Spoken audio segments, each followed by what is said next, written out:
Yo. Hello, everybody. What a day it is. Happy Spooky Month. Which feels very Spooky. appropriate for here right now. The spookening.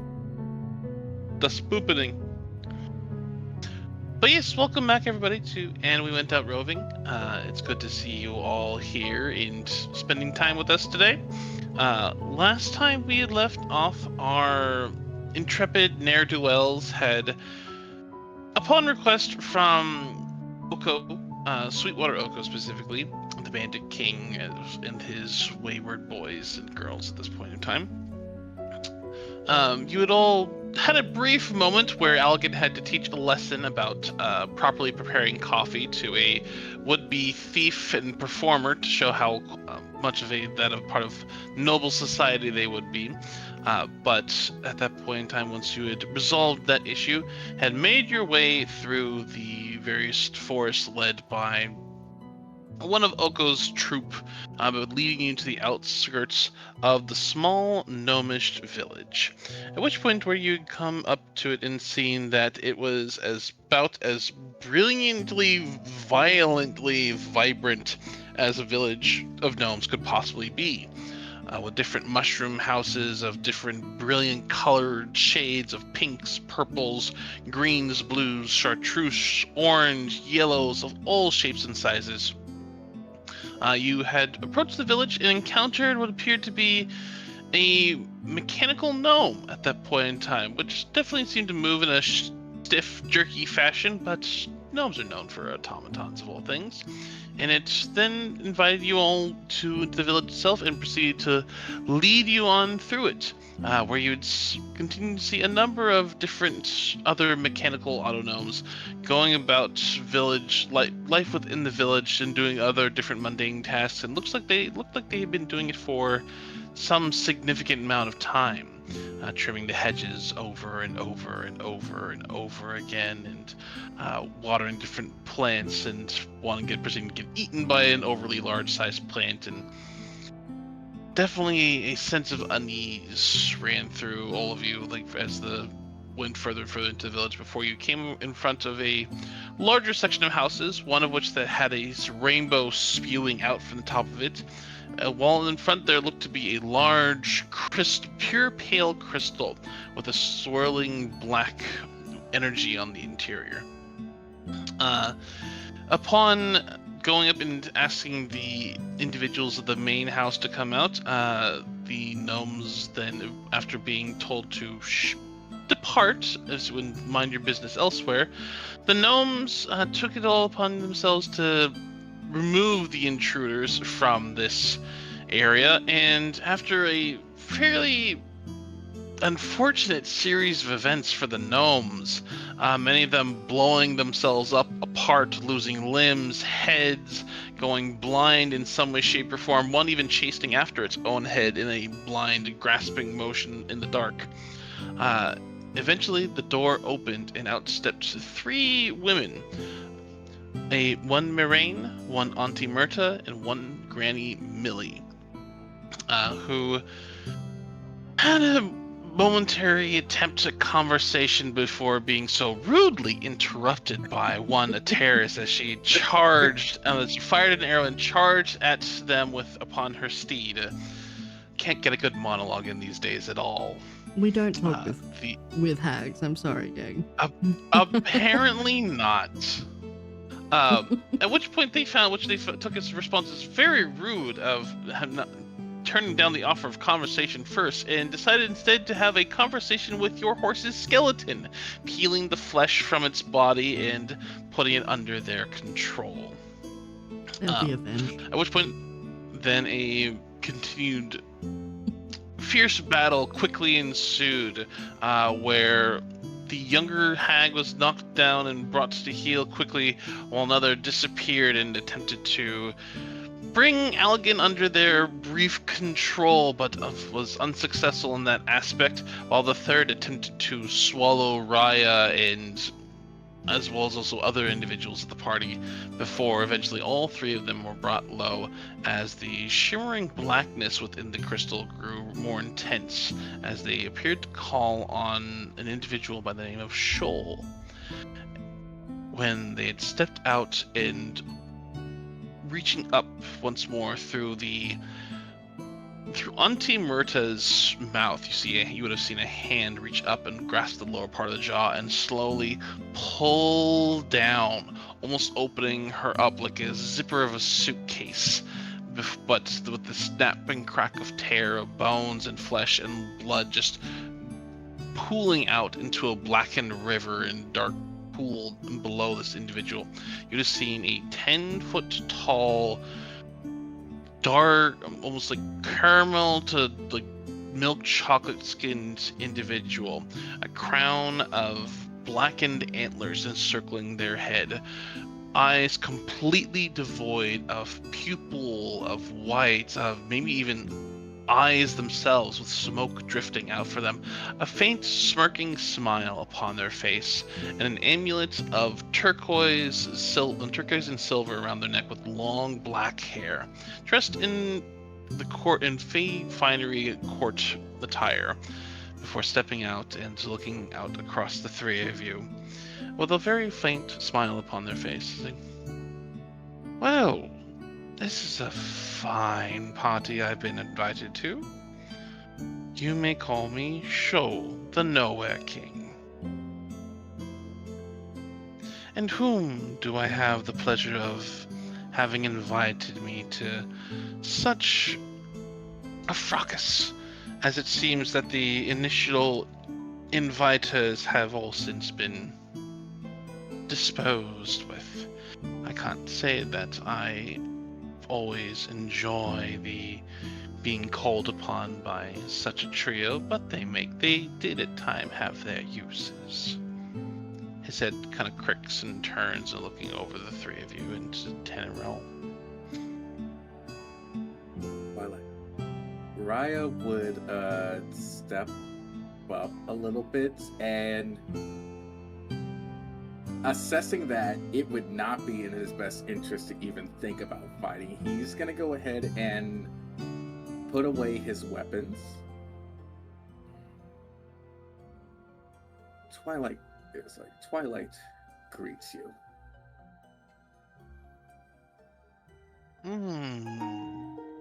And back to you as well, although Twilight does not exist quite here, as we are in between many places.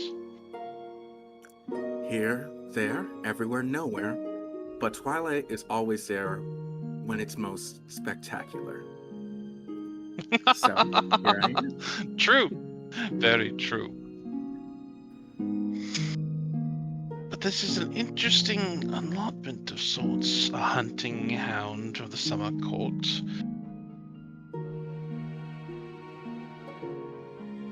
The head cranes towards Algan, a change maker. Then towards a terrace, a realm swan, and a herald of memory. What brings you to my crossroads? A hunt.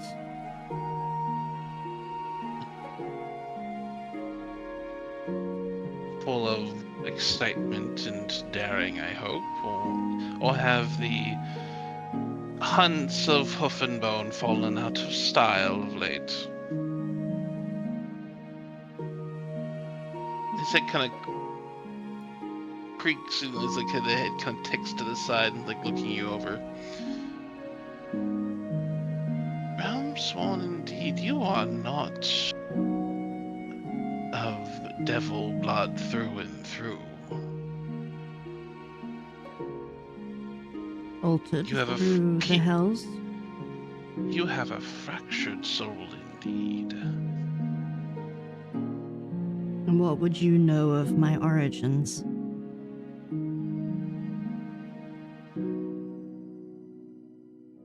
You see his hand kind of twists, and three of the fingers that have these long, almost like curved nails to them that come to fine points, two of which are painted black, two of which are painted green, He crooks the two green fingers in a slight come hither motion, and you feel this momentary like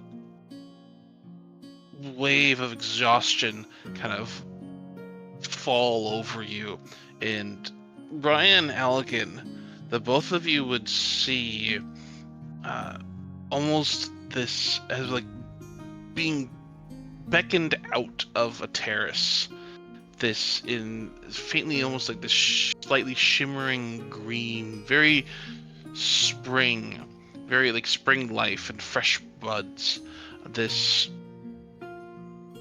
visage of an elven woman that Allegan, you know, Ryan, you do not.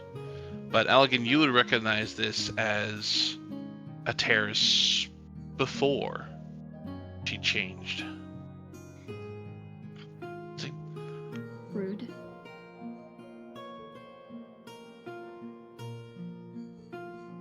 Certainly not. Perhaps attempted to be claimed by the hills, but blood of my blood, I recognize yours well enough. How fares your family, daughter of Hoof and Bone? Dead. And missing. Missing. Oh, that is a unfortunate circumstance when one comes to the mortal planes and stirs up trouble. But a hunter, you still remain, carrying on those traditions of first snows falling away and new life coming about. Everyone must eat after all.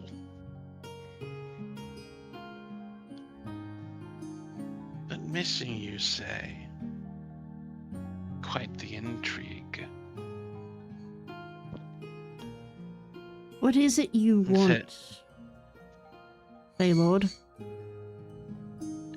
Oh, I was beckoned to come and to perhaps aid in the Sisters 3 that were made here, but so far that they have been removed, my bearing no longer has any ties to this particular corner of this realm. So now I'm here primarily to take an interest in things, and there's certainly a few interesting oddities that have caught my eye. And it seems that there's at least someone nearby that is swiftly coming. You all play naughty in another phase realm.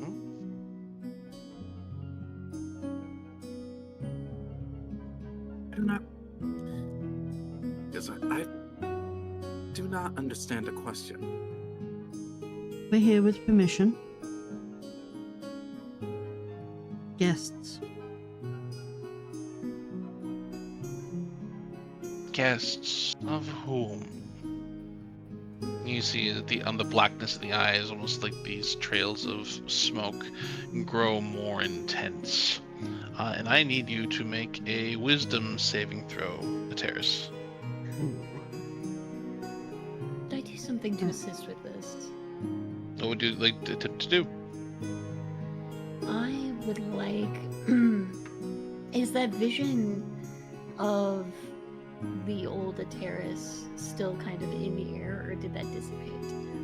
It's dissipated a little bit. It is like kind of slowly sinking back into Ateris. Like it was more like he twitched his fingers and like almost you can see it's like almost like strands of Ateris's soul. A piece of it was pulled out and was drifting in there, hanging for a moment. Now it's like slowly being let to sink back in, but it is taking time to sink back in. It's not an immediate out then back in. Could I cast, using the Tabori, a healing spell to kind of try to shift that back in to kind of fortify them? Sure, I'll say yes, you can. Okay. What do I have to roll, because this is my second use? This will be this is. I will need you to make. Yeah, this will be your con save. So. And because it's here, and because of Shoal presence, I need this at disadvantage. Oh, come on. The first one was so good. Alright, that's not terrible. You can't let me have nice things. Nope. No. It's been so long since I've stolen natural 20s for you. I felt it would be It was appropriate gonna to be a bring it back. 24, but it's a 19. 19. All right, so Terrace, you do feel kind of this sensing surge of magic as you can feel that your spirit almost retract back into you as you feel Allegan's fortifying magic flow up and into you. Allegan, I do need you to roll a d20 for me, please. So what does that mean for my roll? No. I'll give you advantage Why on would I this have to saving throw. Why would I have to do that, Ursa? Don't worry about Because you're in a land in between filled with possibility of spirits of the dead that are not 12. Okay. You avoid the Draco Lich's curse this time around. You son of a bitch. Also, I forgot yes, about Ronan. them. Yes. How could you forget the Draco Lich? Both be of these fair, I don't really wisdom just worry about saves are not very good. Can I use a boon? That's up to you. I'm gonna use a boon, guys. Also, Oh great! I can't- rolled a 1 on the boon. So that's a 9. Even with advantage. Buddy. All right. You are now under. You basically at this point in time you have to answer truthfully to him at this point in time, and give him the full answer to the question he asked.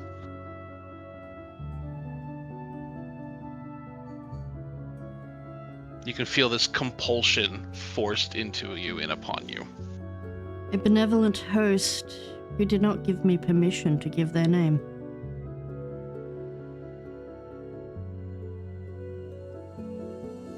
Wise enough in the ways of the courts, indeed. You would make a lovely attendee. Especially with one of that bearing marks of the lunar courts and has ties to memory. And one who is certainly looking to twist magic in ways to be free. Curiouser and curiouser. You say blood of your blood. What does that mean? I've never set foot within the courts. Regardless of if you have set foot in the courts, remains very little premise of whether or not your family at one time did. Do you not think that the horns grow upon your heads for reason that you find such comfort in the tracking and stalking of beasts within the woods?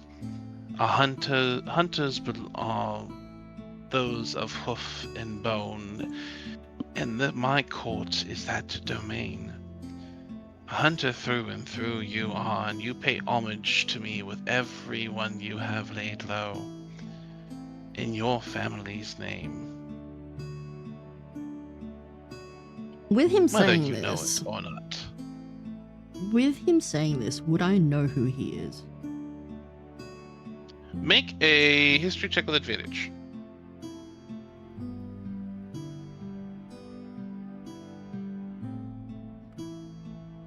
Um, 17. 17. Actually, about that, real quick. Yes. It just hit me when you say that.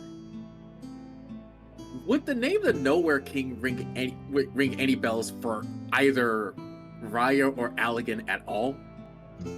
Allegan, you can go ahead and make a history check. Raya, I will give you a... What? Okay. Raya, you're getting a Disadvantage. Yeah, right. You're getting a disadvantage history check, unfortunately. I do not. I am aware of that. Yeah, he got a 4. Okay. So No, right. I 17. forget this isn't. All right. For you, Elegant 17. Actually, that's the same number that a Terrace rolled. The two of you, your families are slightly different. Elegant, like the Knower King, is an individual that you're. Well, he himself may not necessarily, but of the realm he like tends to oversee and deal with is that of an individual who eats the souls of the hunted victims that are brought down by hunters and those that get lost in the woods at night, where you lose all sense of direction and time, and you just find your way willy-nilly and can barely make it from any place to anywhere. This is an individual that your mother would have given you, your mama would have given you some stories of like probably also like at least were partially some of your fears the Fae comes through, is that this is not a nice individual. This is an individual that delights in the fun and game of the hunt and the slowly tormented ending of those that go through those whole almost rituals per se. There are many that still pay some amount of homage to him, where they will hang up a set of antlers on trees within the woods in order to ward off his presence, as because the idea, like, because of his crown of blackened antlers, that they are putting up antlers at the point in time after a hunt or similar or whatever offering to beasts that they have killed, wards off as a safe moniker to get back home. For you, Terrace, with your 17, the Knower King you would know vaguely is a very powerful monarch or regent, actually, of the Court of Hoof and Bone, and was an individual that was appointed by Titania after the whole after the whole War of Fallen Leaves. When he was necessarily when there was a number of the families that were still there, still wanted to maintain presence as the court, but there was no one elder enough to actually maintain the court, and so she appointed him as regent noble of the House of Court and Bone, of the Court of Hoof and Bone, and he has basically been its regent monarch ever since. And there are stories that it's ever since it has not been it has survived and has actually thrived in a sense, but there's also a number of stories that your parents told you about it, that it became that the Court of Hoof and Bone became a darker place. It became that those that came out of it were described as empty at times, and almost all of them had some essence or piece of a cruel streak in them.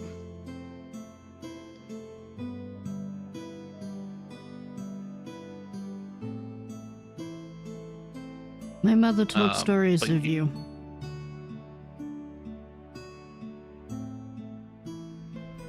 He smiles, his teeth white. Fairy tales to frighten of return, perhaps. Lessons of respect. One should always leave signs of respect to their betters.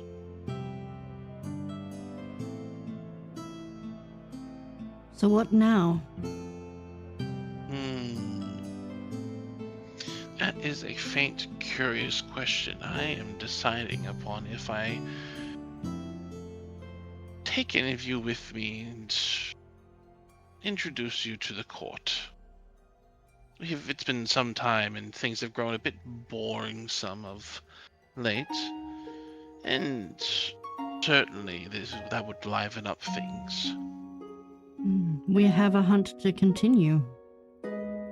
It's not over yet.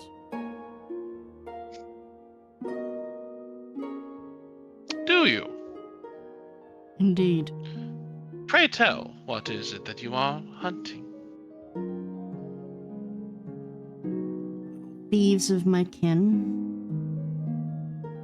Murderers of our friends. You see his eyes flash at thieves of my kin. So your line continues. As I said, some lost.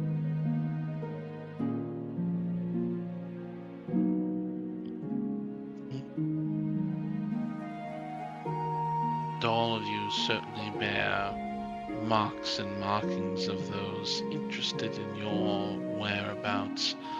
Hunters or hunted, perhaps both within it and certainly within my own domain. That is the question of whether the quarry turns itself into the hunter and comes out on top regardless. Then you should enjoy the spectacle of what is to come. Oh, possibly, but I could also take such talented hunters with me myself. I am curious though, what do you offer me to let you leave and continue your hunt aside from just your respect? Well, if we're if we're starting with that, we technically remove things of insults in your name already.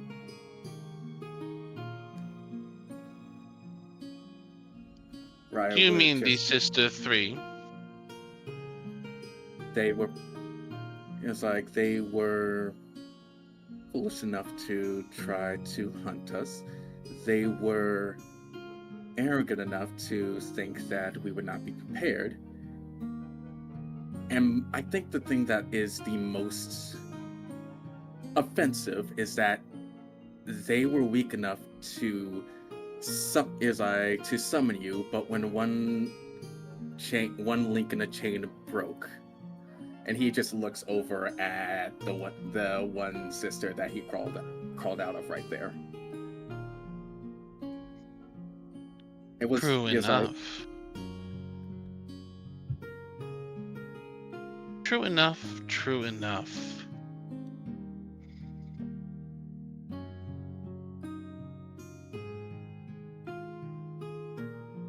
And what does your third compatriot say? An arcanist, certainly, and someone bearing ties to Font. Most delicious indeed. They failed to do what they set out to. They set traps that were poorly made. And they paid the price. They summoned something that they hoped would turn their tide.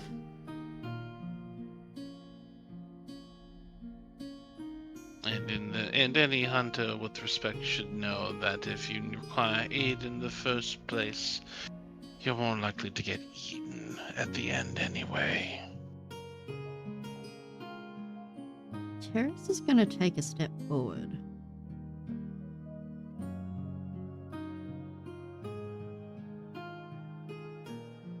King of my blood, as you may be, by laws of the hunt you took my prey.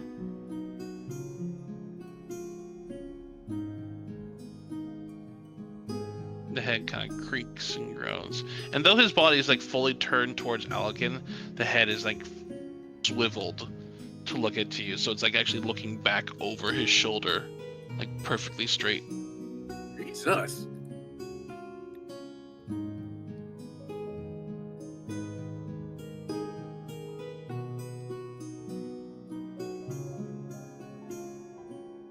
a quarry offered in exchange, then perhaps a hunt to set you on your own. Or, if I may make a proposal, you wish for trade?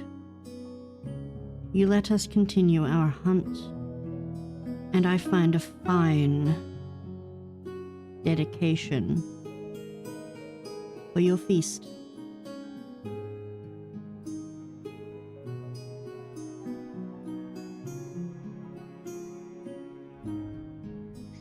On the caveat that if the feast you set up is not to standard, you are the offering instead.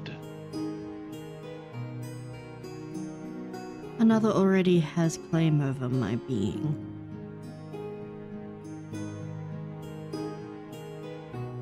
Then you offer up one of your compatriots.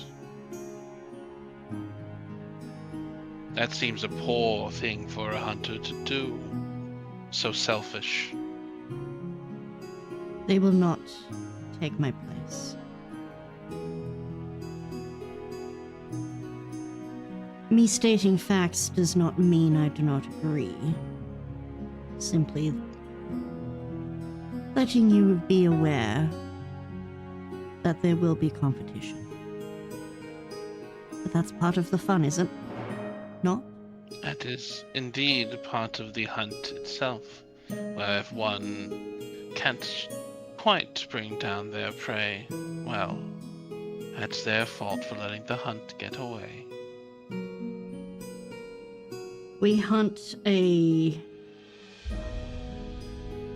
strong quarry. Is she still under the No, will it was truth? for that. It was for that one specific question. Okay. Does she know this? Yeah, she would like. It was like that first one, of that heavy, and Okay. it was kind of like him letting it go at that point in time. That determines how much information she has. We hunt ones who, much like my friend and partner, wish to bend the magic to their will. Powerful individuals who are cheating by using others as their tools.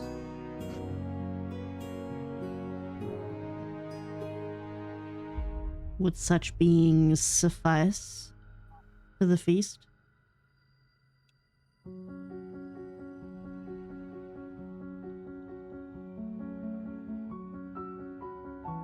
That or one of those that have laid their mark upon any of you, certainly.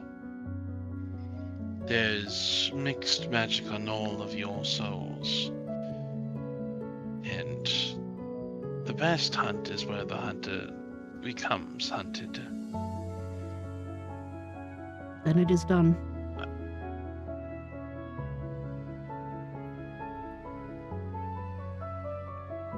Agreed.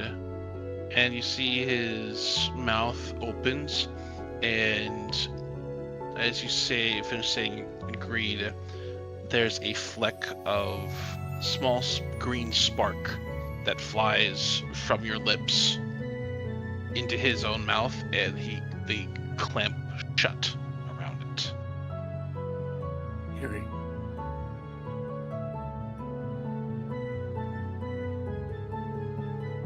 Blood of my blood, may I ask, who is it I am tied to within your court?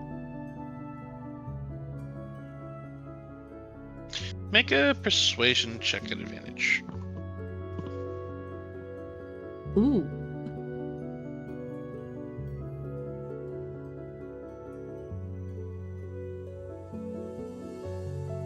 Okay. Let's see. That is a 21. 21.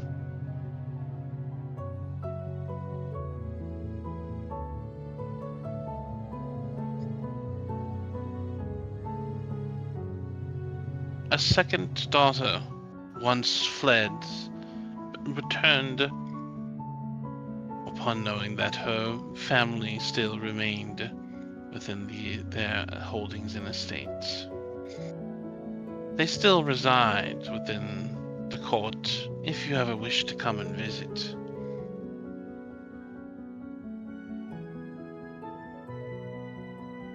I think Ateris nods because this is the first tie to any of her family she's had for a while now. You see, he opens up his inner jacket pocket and flicks through something real quick and pulls out what looks to be about a 3-inch tall card with blackened trim around the edges, and he flicks it towards you. Upon of which, like, when you take it and catch it and like flip it over, it shows that a picture of a golden heart, H-A-R-T, while within its antlers is that of a bleeding heart, a black bleeding heart caught within its antlers. And at which point he says, "The Shrikes can always use a new member, and it's pieces of history impaled on branches that might prove interesting to you." She'll give a nod. Take it into consideration.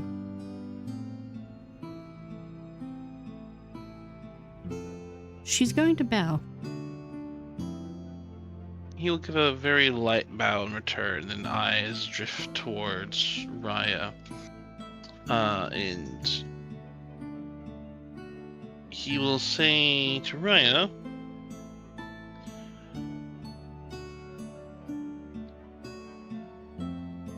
"Good monarch of memory, has been some time. I hope to see you in the fold again one day." And Ryo, what would Ryo roll to figure out exactly what the hell he's talking about?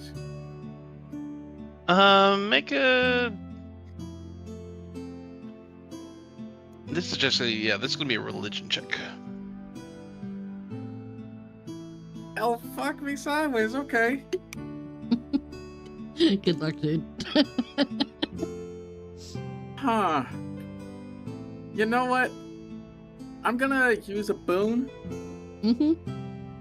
Wait, later than that, and then he will look towards Algin and say, "And you, bearer of blue flame, the magic around you certainly twists and turns. Do spare a thought for the seasons when it comes time." What does a 14 religion check give me? You don't know. Like, it's like Monarch of Memory. It's like, huh? It's like, I have been called many things. A lot of it derogatory, but Monarch of Memory is a new one. I was not speaking to you. Mask.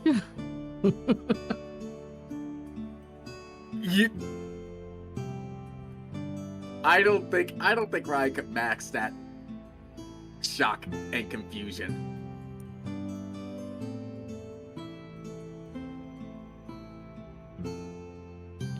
Very well. I will leave you to entertain whatever host you've poached upon his lands, even if you said you have permission. You see, he walks back to that hag's body after giving this slight bow to you, Terrace, where there's that blackened pool of blood, and you see him step into it and slowly sink down into it without a ripple.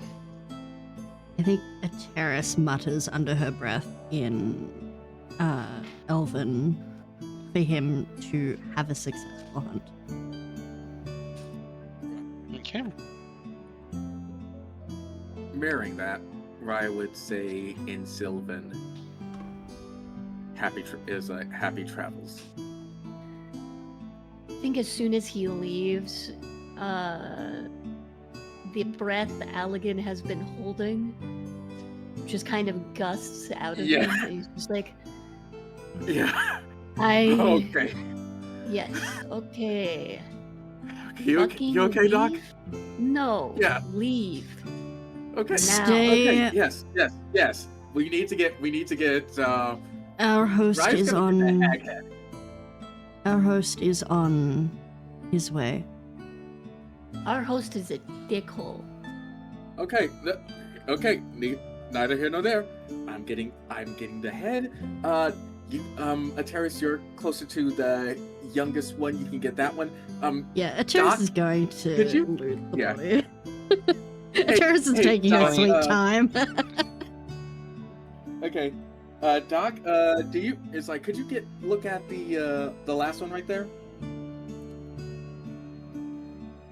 Fine. And he's gonna pull a pair of gloves out of his bag. And are you any of you going investigating the hag's hut at all? Ateris will. Please let me check the boards on that before you enter.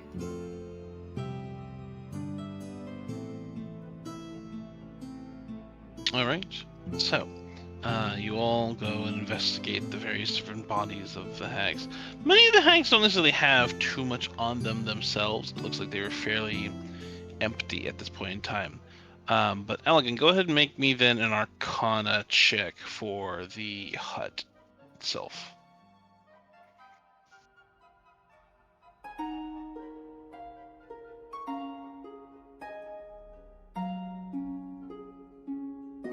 What's a 29 get me?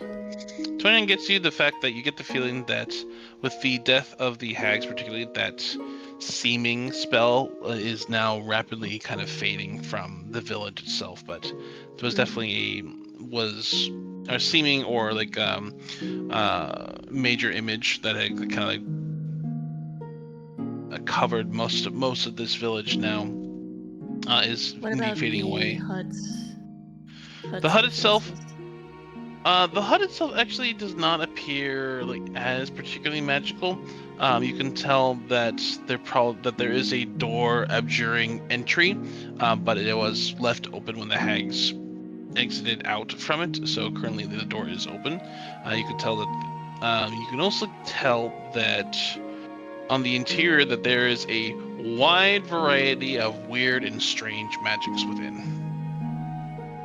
Some coming from items, some from just the air itself. You can tell that probably, I'm assuming also with like a detect magic, that there is that the mist within the mist and the kind of like creeping fog within that was probably also something that would have continued to sustain the hangs, or at least allowed in some way, shape, or form mental manipulation of those that transfer. And you get the feeling that now also looking up at that a now fading rainbow fog that was coming out, that probably that those that enter into this area have, if they stay too long, become under compulsion effects from the fog, like those that are happy and joyful and in a brilliantly loving living place.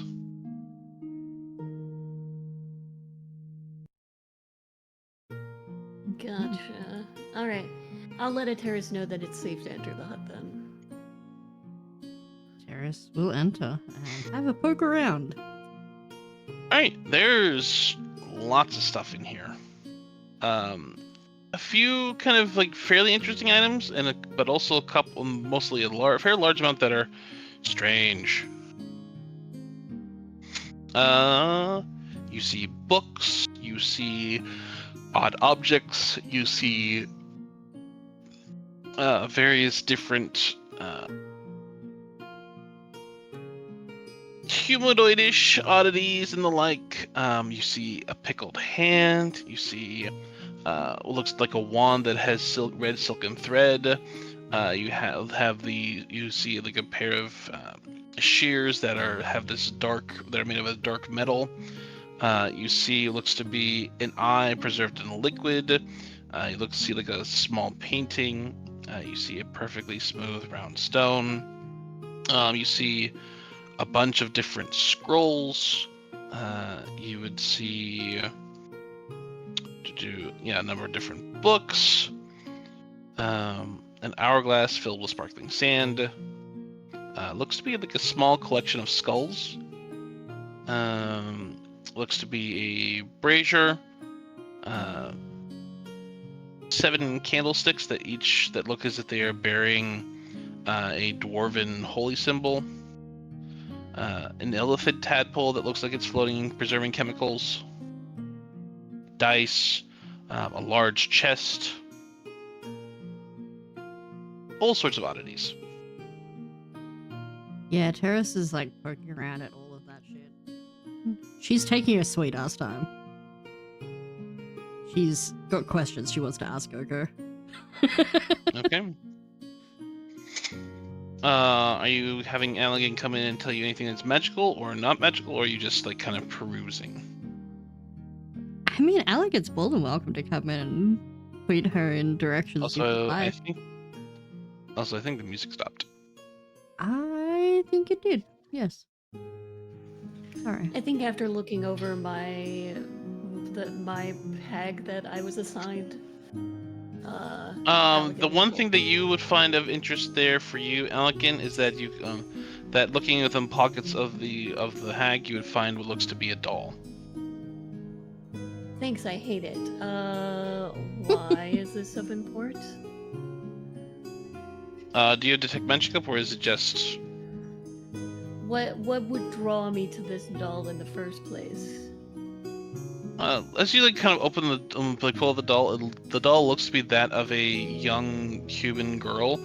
You can tell definitely that the hair on the doll looks to be real, and you can definitely tell that it does have a faint essence of magic within it.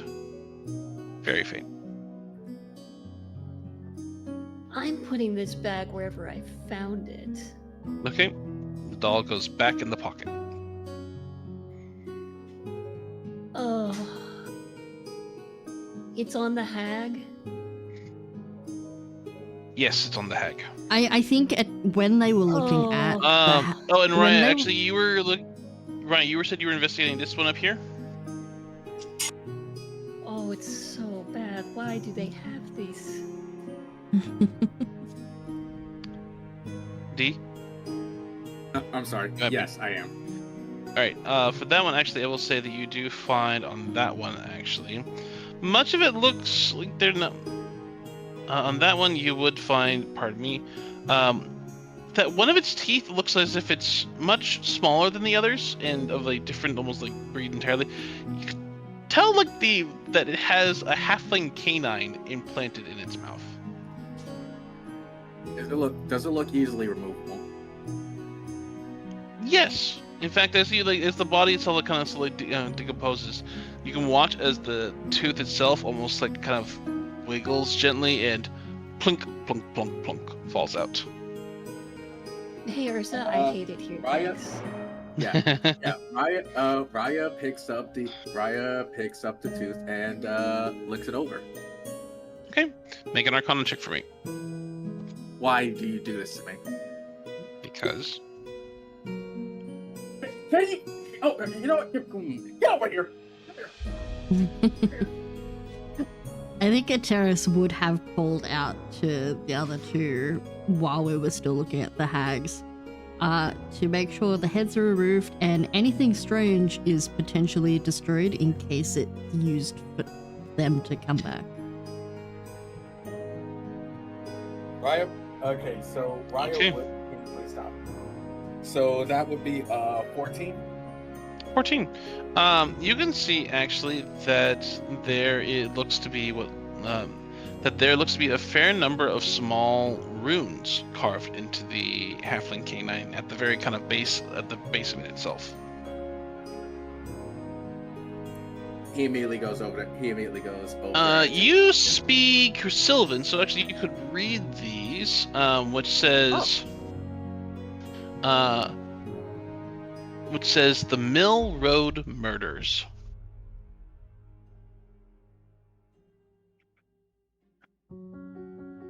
What does that mean? Make a history check. And you do not have to make this one with disadvantage. Thank fuck.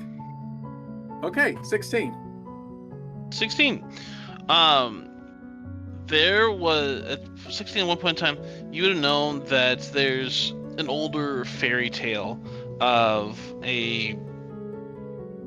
of an unfortunate halfling village that at one point in time of day that there was that lived in fair peace and prosperity at one point in time, and down one road at one point in time of day, a new bakery and the mill attached to it opened up, and was run by 3 women that sold a number of various delicious different pastries throughout it. But over time, people began to notice that those of the smaller folk and children would go missing. And where it was eventually discovered that through a pair of adventuring parties came through and tore open the mill, it found that a number of these bodies were being eaten, and the bones being ground to create the flour for the various different pastries that were then being served to the village. Would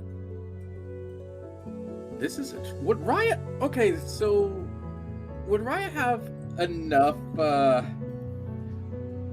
Will Riot read enough to figure that this might be a trophy of some kind? This is either a trophy or at least some remnant of a story with a magical effect to it. Go ahead and make an Arcana check. Can I take it over to Allegan first? Sure, if Allegan will be interested in helping you with this regard. Yes. But here's the thing. Riot is not going to say any of what he's reading. He's going to write it down. Okay. So Allegan, Riot brings you over this rune-covered halfling's canine. I want everybody to know that I hate everything that we have found here so far.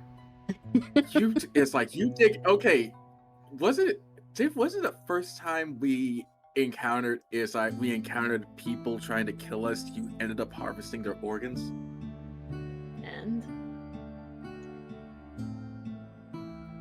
And sometimes I would like to live in your world for just a little bit, but Raya does write down his thoughts on the matters and what it say on the tooth.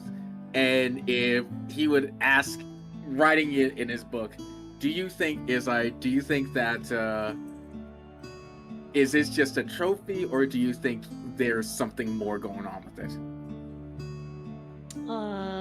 Can I inspect it? And you can go either make an Arcana check or you can cast Identify on it. Certainly. I'll do both, because why not? Alright, make an Identify. If one doesn't find out what I want, I get the other. Well, if you cast Identify on it, you would know that this is one that this tooth. Right. Then you would know that this is one of a set of 20 different teeth. This one known as the Teeth of Dalvernar, which are stories given foam. They are each a collection of teeth. They are a collection of teeth, each suggestive of wildly different origins and made from various materials. This one you would know is we would get the same story as Raya, known as the Mill Road Murders, and you would learn that if you plant and sow this teeth in an unoccupied space with 10 feet of view in the body of water that's at least 50. Upon doing so, the tooth burrows into the ground and vanishes, leaving no hole behind or vanishes into the water. Which you would know at this point in time that this would summon up a coven of green hags, and they are, at that which point you would know that they would be allies to you, speak all languages you speak, and linger for 10 minutes before disappearing. You would also know that you can implant this tooth in one of the places in your mouth, whereupon one of your own teeth falls out, and the tooth takes its place, resizing to fit in your mouth. At which point, for the Mill Road murders, you would know that when you damage a target that hasn't taken a turn in combat, that target takes an extra 3d10 slashing damage from ghostly blades. So, do we store it, or do you want me to destroy it? Destroy it. It's fucked. All right, say less. Raya would cover it in the G12. All right. Just enough to cover it in the G12. He is going to prime it, and He just really wants to blow shit up. listen, okay? Not many things. It's like, listen, magic items are powerful, but experimental explosives are a little bit more powerful. He's gonna throw it up in the air and blow it up. Right. You throw it up in the air. Go ahead and just go ahead and roll me 4d10 for this. All right. I don't feel like rolling manually, so we're gonna do like this. Ow! Ow! Marvel! Stop it! Stop it! Stop it! Stop it!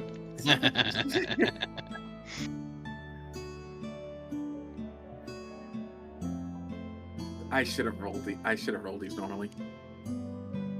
10. So 10. There's an explosion in the air and like of air.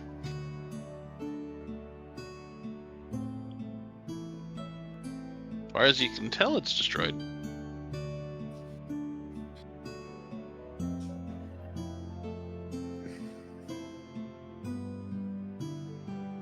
Good. Okay. Not Convincing. Well, I'm at it, I'm Okay. gonna look at this Okay. fucking- Listen. It's convincing for the two of us. Let's say that. I'm gonna take out this doll and identify it just in case we need another explosion. Okay. It is a talking doll, and you would know that the phrase that it would say upon activating it would be, "I want to play with you." No! No! What is wrong with you? No! No! You would also know that you can also change the phrase that is implanted in the talking doll if you would so like. But you have to attune to it for a period of time. It's going in the fire. Alright, good to know. Which at this point in time, are you then going and aiding Unitaris in going through the hut? Unfortunately, yeah, because it's gonna be more shit like this. Alright, Yeah. so Gonna stay outside and start trying to bury the mechanomes. fair enough. You can start doing that. Okay, so there's a fairly different amount of oddities within this abode itself. What are you looking for first? Are you just or shall I just kind of give a list for you all? I'm just looking around, unless something Right. specific would catch my eye. Yeah, is there there's anything books, is there anything specific that would catch a terrorist's eye as well? Well, starting with elegant, there you would see books. You would see what looks to be a bunch of different potions. There looks to be a couple scrolls, as well as a sealed scroll tube.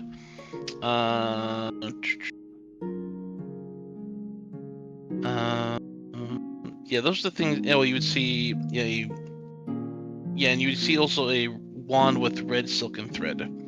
For you, Terrace, a couple things that might be interesting to you. Would be you'd find like a pale green ore that looks like it's streaked through with gold, white, and black. There would be looks to be a set of horseshoes. There looks to be an arrow, and there looks to be, again, the large chest. And there looks to be a feather token that has an engraving of a tree on it. Terrace is checking those things out. And there also appears to be a sliver of a large tooth. More teeth. More teeth.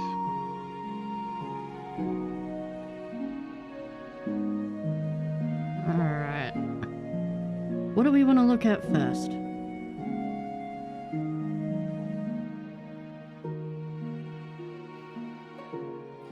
Books. You check Right. out the books, I will check out the chest.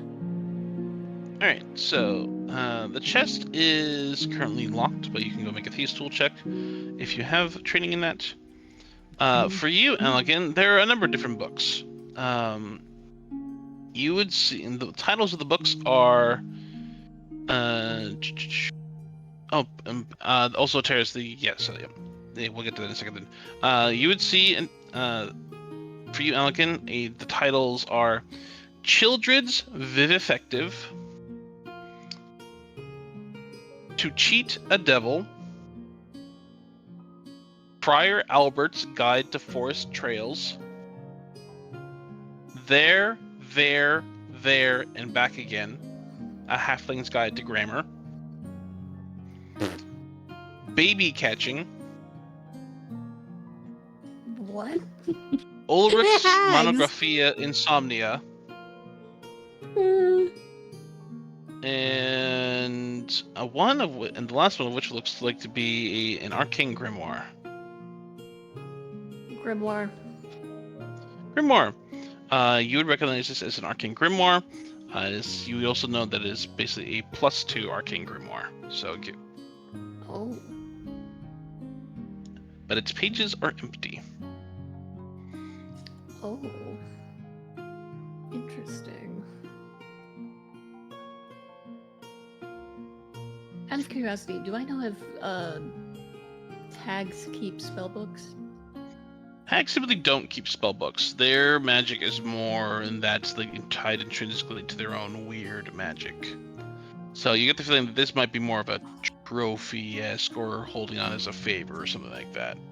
Gotcha. Or like holding on in case like a wizard came by. It's like, oh, you would want to be interested in barter or trade, perhaps.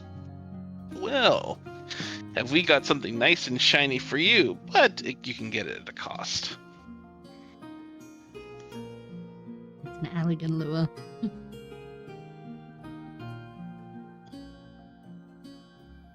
Then I will take the grimoire and at least open the other books just in case they are like hidden covers.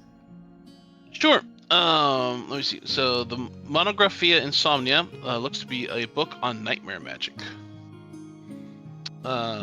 Which reading into and kind of flickering through, you get the feeling that you would have advantage gain advantage on when interacting with nightmares and nightmares. Ooh. Huh. Like the difference between upper capital and lower. Gotcha. Like one is capitalized and one is not. Baby catching. You get the feeling that if you study this, you would gain proficiency with midwifery checks for humanoids. Honestly, not that like bad. for The you. there, and back again is simply as is a halfling's guide to grammar. Friar Albert's Guide to Forest Trails. Lichen and moss, you fool, learn the difference. It is a forest guide. Cheated Devil apparently appears to be an autobiography of a man who tricked dozens of minor devils and even a few archdevils into doing his nefarious bidding. And you get the feeling that it seems like this man should be much more well known if the events described in this book actually took place. Ah. Oh my god, is it ghost written by fucking Volo? And Childred's Vivifective is a source book for spellcasters, a book on reanimating the dead. You get the feeling that if you studied this book, you would learn the animate dead spell. Huh. Well, good for selling. Do you take all of those, or is there any of them particular that you're taking? I'll take the spell-based books. I'm leaving the Trails Guide and the Devil's Ghost Written book. I believe I read that trail Alright, so guide you when take I it- was young. And you would also see that there are a fair number of different scrolls lying in and about and around. Oh, give me. All right, we'll get to those in a moment. Then we'll go to, since at that point in time, we'll probably go to a terrace. So Terrace would have I just put these called into Raya in to loot. pick the lot. Oh, okay. All right. What you got for me? A locked chest, and I figured you'd rather pick it than me smash it open. Oh, yeah, absolutely. Rye's gonna use the extendo picks because he's not gonna get blown the fuck up. Sure. All right. What? Okay. The lockpicking kit add proficiency, or does it add a set, or add a number bonus? I forgot. It allows you to do it from a certain number of feet away, so like 30 feet. No. Proficiency in thieves tools. Yeah, it still acts as proficiency in thieves tools. So you would be dexterity plus your proficiency and expertise if you have training and expertise. Okay, so that is going to be 29. 29. Yeah, easy enough. The trunk of the lid pops open. In a terrace, you find inside what appears to be a bag that has made of like a dark bluish leather, and what appears to be 7 embroidered throw pillows depicting wormling dragons.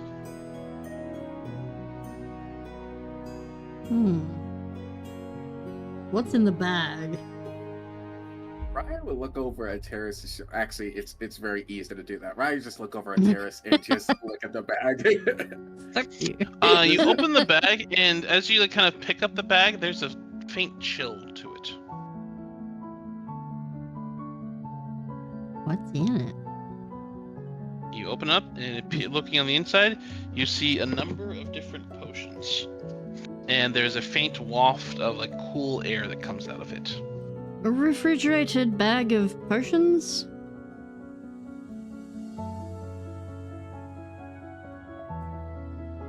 Does not catch Halligan's attention?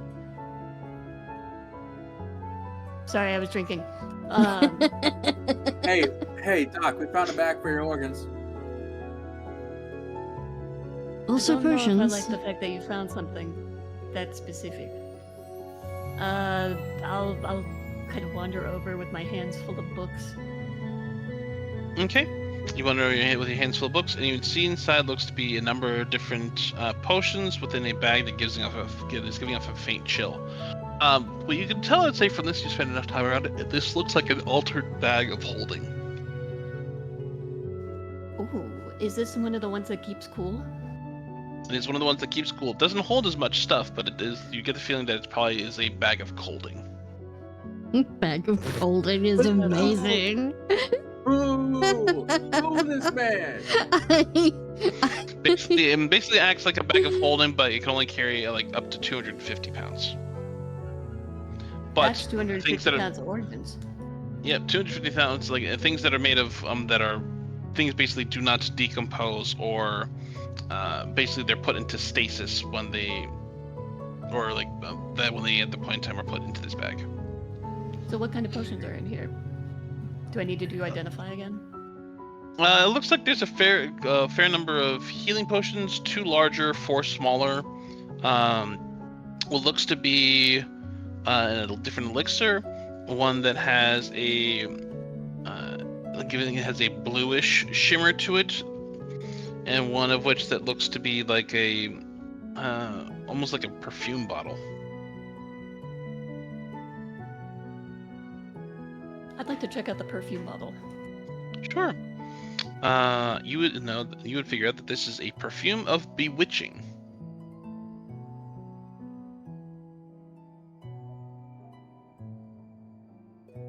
Huh. I don't know what I expected. I mean, if you want to use And I would it, say you with that as can, well, you would but probably also. I already love Oh, it, and there's also. yeah. But yeah, you would see a couple of different like the healing potions, two superior and what looks like 4 regular. You would also learn that there's potion of frostbite strength, potion of mind reading, and an elixir of health. Gotcha.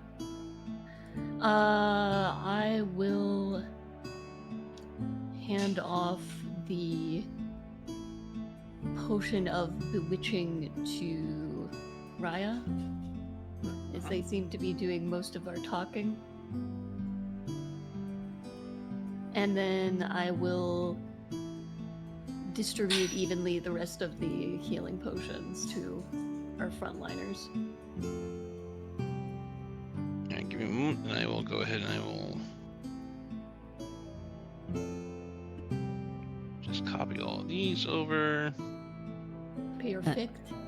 The terrace would have set out the bag of holding for anyone who wishes to use it. The Bag of regular holding? bag. The saying regular bag- bag of holding, because Allegan had the armful Right, of had books. Right, can take it.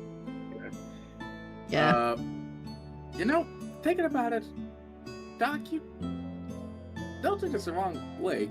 You might have a lot more in common with Hex than you realize. That's honestly the rudest thing anybody has ever said to me. Hey, I could have said worse.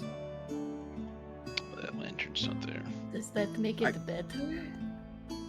I could have said you're experiencing godly behavior, but I didn't. You're welcome. What did I do for you to be rude to me like this? You're rude! It's the bag of holding that is throwing me off right here. And I'm just thinking to myself, Alligator uses it. It's like, and I'm looking at it, Alligator could use that. Alligator could use a lot of this. It's magic shit, Yes, of course. man. The wizard can use the magic Terrace, shit. Yes. You would notice that the eye in a liquid-filled jar is staring at Raya and follows him wherever he moves. Raya, That's do you not know this good. particular eye? What? It seems to have a thing for you. She's like holding Raya it looks up and like moving it around and watching it look at Raya. Raya's gonna look at the eye. It stares right back at you. Do you recognize this eye? Does it look familiar to him? No, it looks like a human's eye. I don't know. Well, it looks like a human eye. I don't know what humans. Hey, oh, by the way,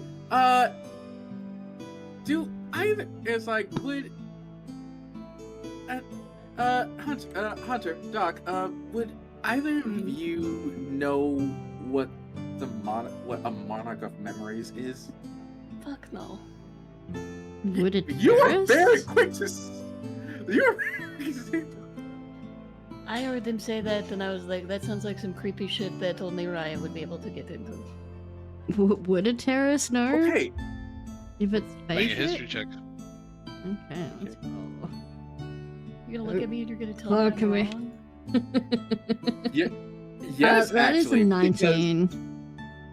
19.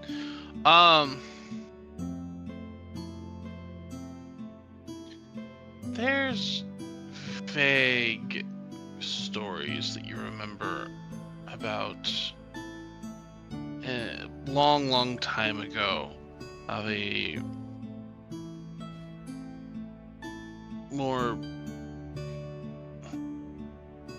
long time ago of an individual that appeared in the Feywild and made trades for different sensations and memories and like, and then vanished from the annals of history again. It's weird. The more you try to think on it, the more like you've heard of this being, you're fairly certain, but the more you try to focus on it, the more you feel like your brain just can't grasp onto something and it drifts off in a different direction. Ateris will explain this.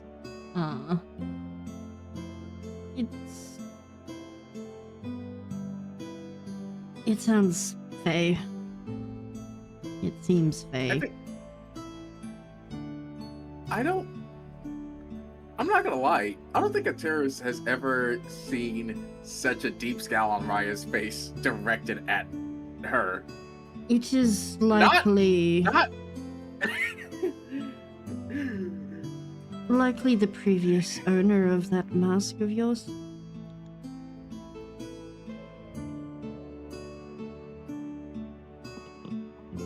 Raya looks... You know what? Raya is actually going to take off the mask and see if the eye follows the mask, or if it's following him. The eye's following you. You know what? I'm just going to ask our host and be done with it. I'm calling this thing Daryl. Daryl, would you like to stay with Raya? She's gonna hold it towards you.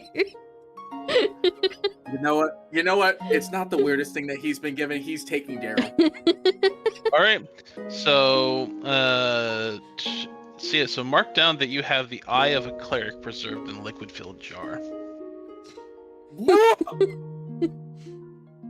Daryl, the cleric.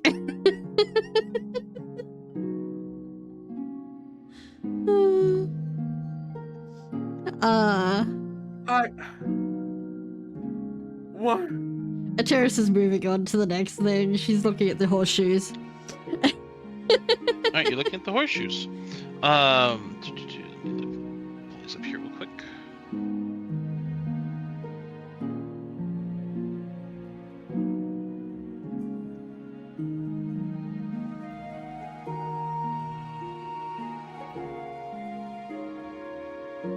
They are made of iron, surprisingly. And they have motifs of lightning bolts and thunderclouds amongst them.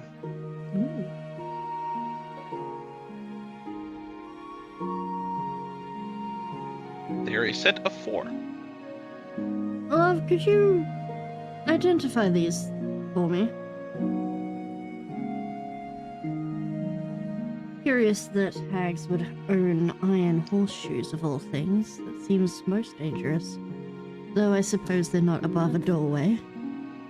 Let me take a look, and I will cast Identify on them. Right, you learn that these are horseshoes of a zephyr.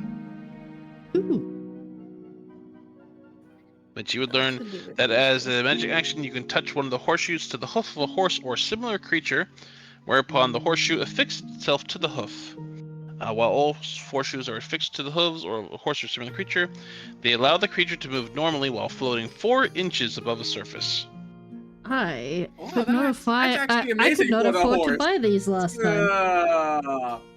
Oh. Well, I right. will be keeping these for my next mount. Yeah. About that. Sorry your horse got turned inside out and tried to kill everybody. Which for you at this point in time, Allegan, at this point in time you've probably gone through the various scrolls. Yep.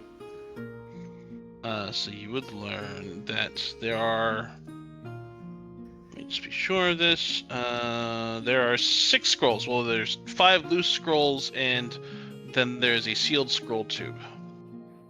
The 5 spell scrolls, one is a spell scroll of control water. Okay. One is a... 2 of which you realize are probably either joke or possibly useless. You're not entirely certain. But you learn one is the spell scroll of detect fire, range, touch. I'm sorry, the other say that one- again? Wow. Yeah. One spell scroll is the spell scroll detect fire, range, touch, detects if there is a fire. The other one is remove arm. Range self removes your own arm. Can I identify if these have illusion magic on them? You would know. You probably would say with that you would learn that no, they are not illusion magic. They are actual spell scrolls, but they're more kind of like hags playing, or at least preparing to play jokes on someone else. Huh. You would also learn that the other two spell scrolls are create undead and magic jar. Ooh, Oh. tasty. Okay.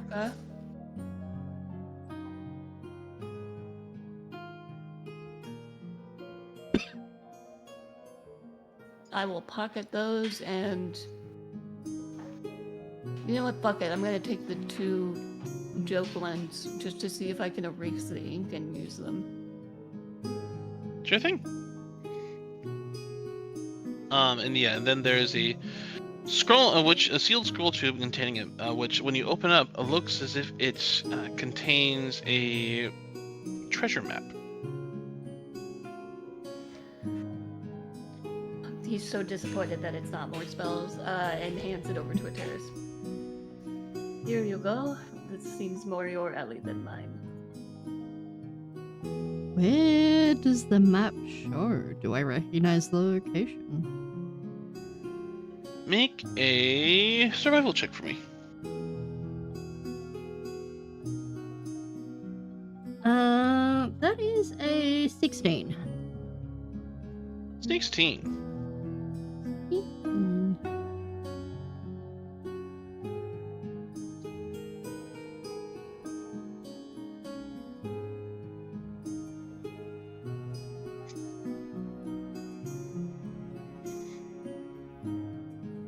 What it would show is that looks to be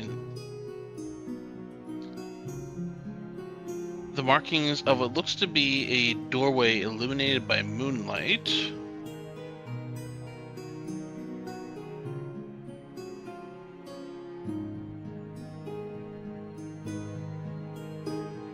Where are you? You are...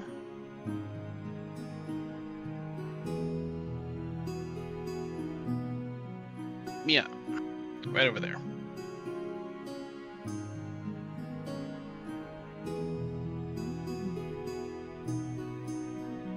Can we? At the headwaters of one of the rivers outside of Felshroon. Okay, Terrace is going to tuck that into her pack. Alright. I'm gonna be heading up Durlask Way anyway, so...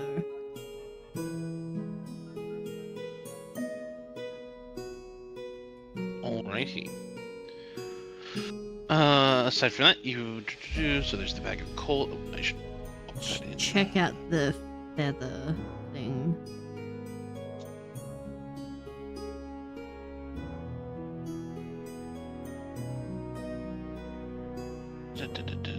Put this here.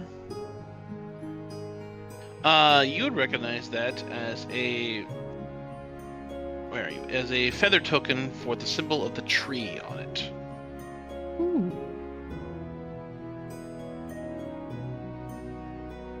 Would I recognize that as an emblem? No. You would recognize this as these that... this is specifically, there are many, a number of different tokens like this that are known as qual feather tokens. Which... Actually, so apparently this, so this tiny object looks like a feather, that has painted that with this imagery of a tree on it, and which you would know that you can touch this to an unoccupied space on the ground where the token would disappear, and a non-magical oak tree would then spring into existence. The tree would be 60 feet tall, 5-foot diameter trunk, and the branches spread out to the top, spread out in a 20-foot radius. Basically, Okay. instant giant oak tree. She will take that. Okay. And then finally the arrow. For that, you would know as a +2 arrow. Also take that.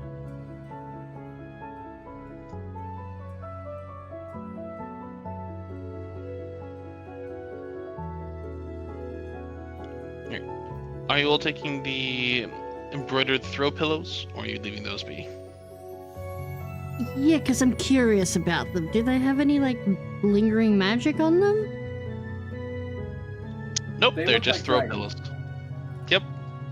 They are throw Do- pillows depicting wormling dragons. Do we want just- throw That's it? pillows for our carriage? Okay, let's get them. I call. Okay, wait. Okay, I call. Real quick, I call the red one. I would like to request to use a very rarely used skill of mine, and I would like to like assess the textiles. Sure. Go ahead and make an intelligence check for me. Are these quality, or did they aftermarket these? Make an intelligence check. That is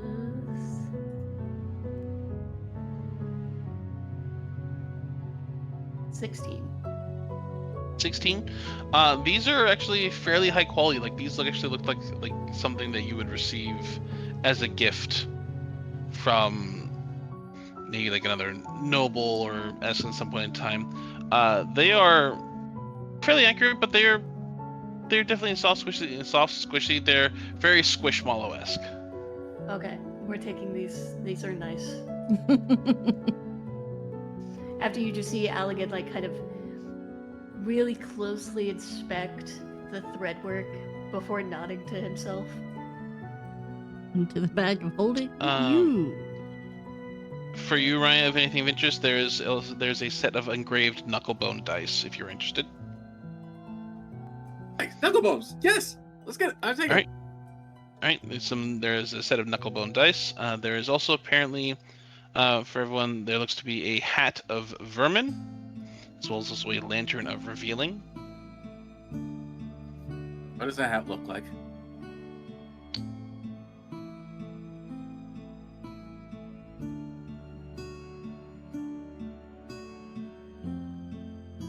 Did I catch you off guard? No, I'm just making sure that I have it. That I'm just giving whether or not if it has a description to it or not. I'm gonna say it's a top hat. Okay. It's an older, kind of like a little bit dusty top hat at the point in time. But it's at the point in time, let's say you would get Alligan will be able to describe to you that you can expend it. It has 3 charges. You can expend a charge to summon a bat, frog, or rat from it.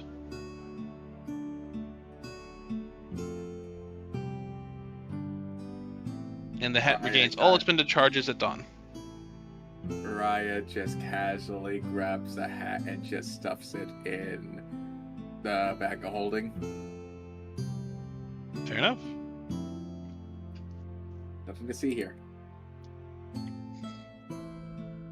The last couple interesting things are the pickled hand with golden rings clutching a blue candle.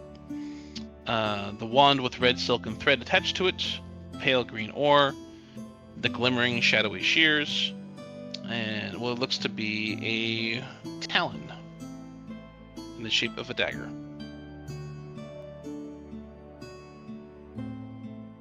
Is it anything special with the talon dagger?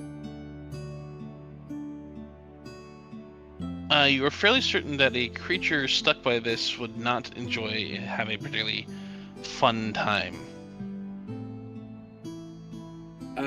Excuse me. Pardon me. It is a hooked obsidian dagger. Ooh.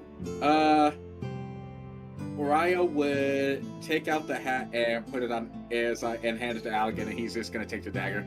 All right, you take the dagger. So you add for yourself. You can a baleful talon. God damn. Okay. Very nice.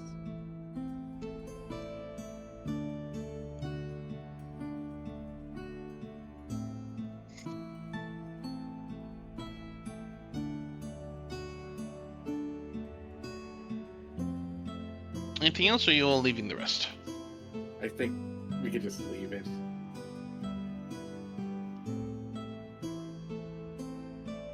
Yeah, if there's nothing else.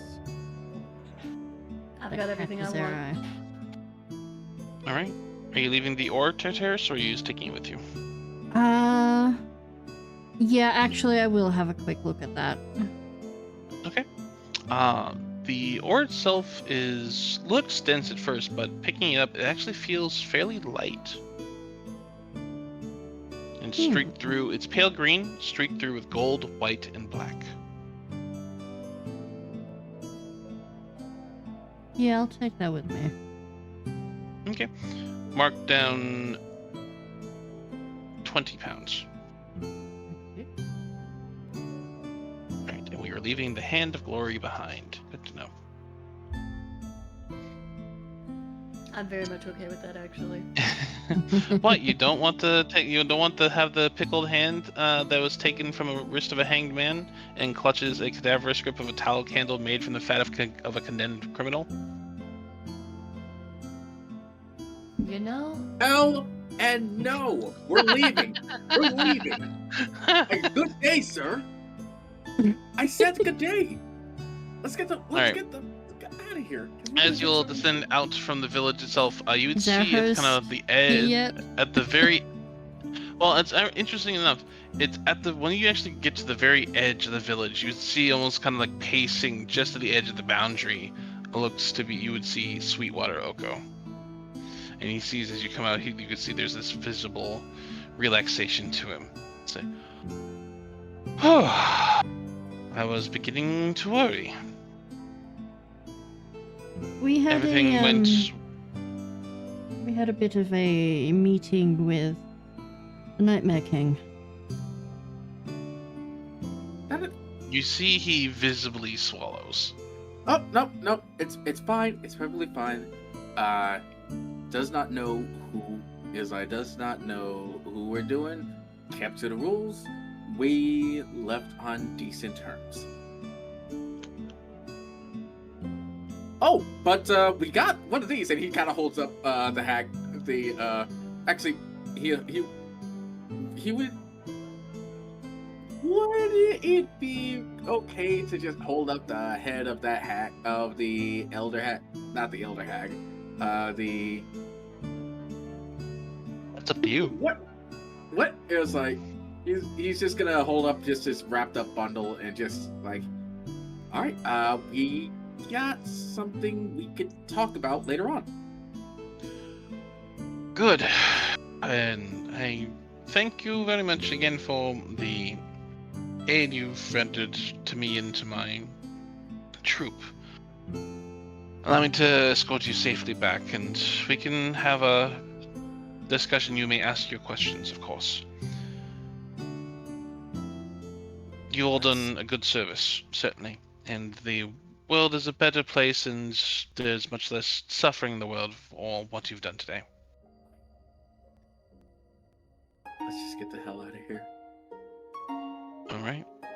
And as that point in time, as you all walk with Sweetwater Oko back towards back towards the troop, we'll go ahead and take our break here. And when we come back, they will have the lasting discussion with Oko and see how the fallout commences. And from there, we will pick it up here in just a few minutes. Thank you very much, everybody. We'll see you in just a little. Bye. See you guys shortly.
We return.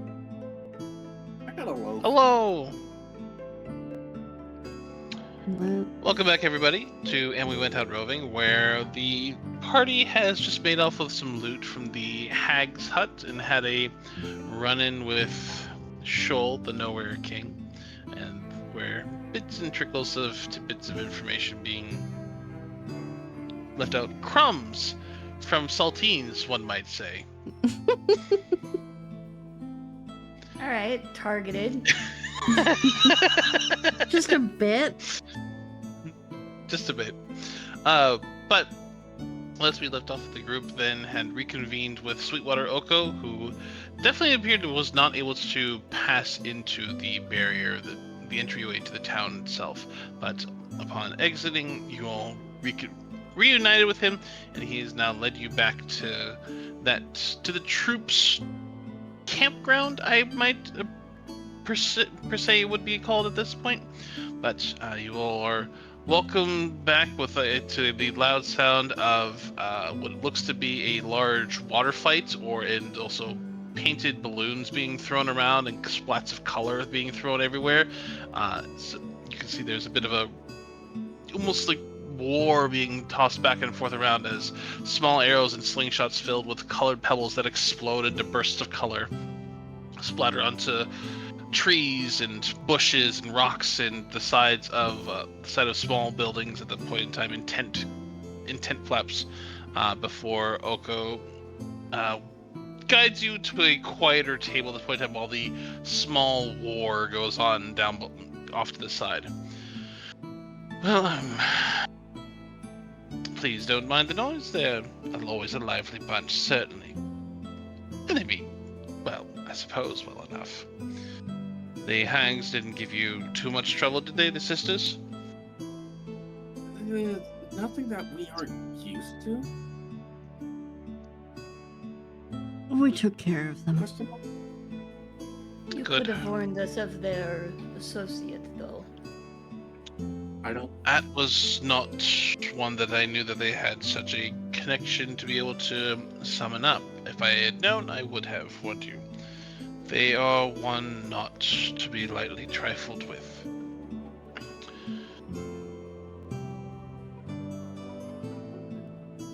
You can see like kind of this flicker of just like awkwardness kind of crosses over his face. Well, do you want? If nothing, Do you want to head now, or do you want to head later? I could have worded that so much better. he gives a smile and just kind of like chuckles at that. So, you know, I think I will happily take the head now, and reaches over and takes the pouch from you that contains the head, and he sets it off to one side. So, a deal done, a barter made, completed. Up now, time for me to uphold my side. Ask your questions if you have anything to be asked about, and if I will do what I may to be able to answer them.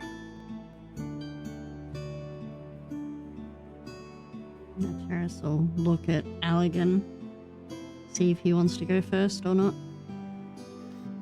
No, he's letting Terrace take point on this. This is more important. You say you can find people. Yes? My son was stolen. We suspect he's been turned into some kind of agent or weapon. And I'm looking for him. Is there a way you can track him down? Do you have something of his? It is simple if you do, it's not required. There is a moment where she nods, and she would probably go through her pack and find something of his that she keeps little trinkets of his.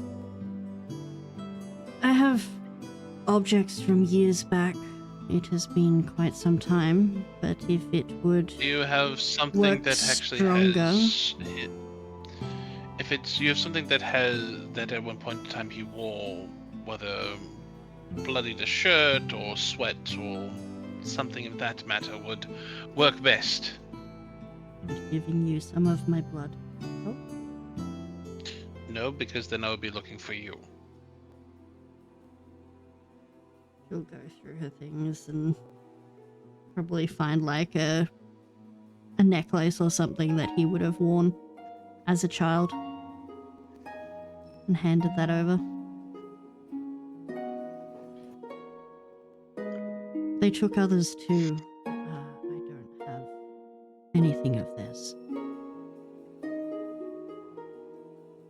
He gives a nod, but then takes the necklace at the point in time and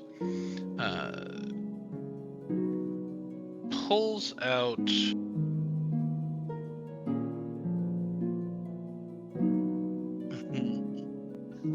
What do you do in this instance?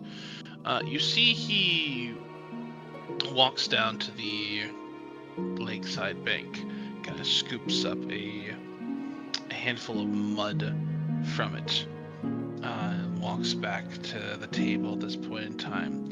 And you can see that he's undone by this point in time the chain on the necklace and has fully pulled off the trinkets that are on it. You can see his hands beginning to like kind of work, and you can hear the crunch of the trinket as he's basically macerating it into the clay itself. And he looks over and whistles, and you can see Tannerel's ears kind of perk up at this point in time. And he looks at you. I can either find him at this point then, or I can give you something that will be able to always track and find him. Do you care for either, or? Either would be a boon, more than what we have now.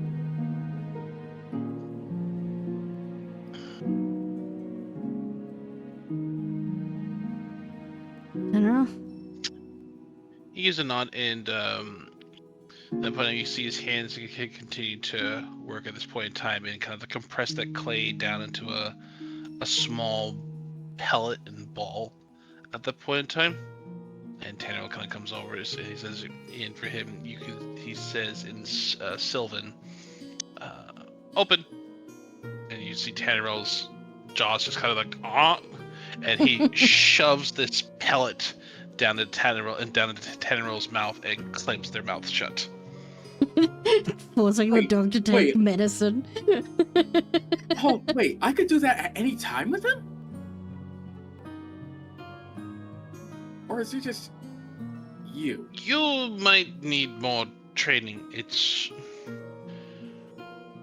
Hoof and Bone are hunters and trackers by trade, and we've raised many a fine hound to be hunting dogs. I would not be surprised if Tannerel was one such that got left behind in some fashion or caught elsewhere, but the words of those that are ingratiated with that particular court, or at least have some ties and connections to them, have connections to fellows such as these, as he rubs Tannerel's head as Tannerel finishes swallowing the pill at the point in time. And you see Tannerel's eyes glow from their normal color to a brilliant golden. And you see the markings along kind of the side of his snout and along the sides of his back, where the kind of those thylacine stripes suddenly become much more vibrant in coloration. There, your compatriot here now, if you were to ask him, could find your son now through any weather, any day, so long as they remain on the mortal plane of existence. Thank you. Even from however long of a distance away. It means a lot to me. Thank you. He gives you a nod. And you can see Tanner at this point in time just going, like, licking the air at this point in time, like, blah, blah, blah, blah. Terrace will give him a pat. Uh, Lynn? if, I would like Oh, to hold on. know Like, if no, sorry, no, Ryan no, was go starting What's to up? go. No, go ahead. He was honest gonna ask if Alec actually had a question. I Gotcha. do. Okay. I would like to know if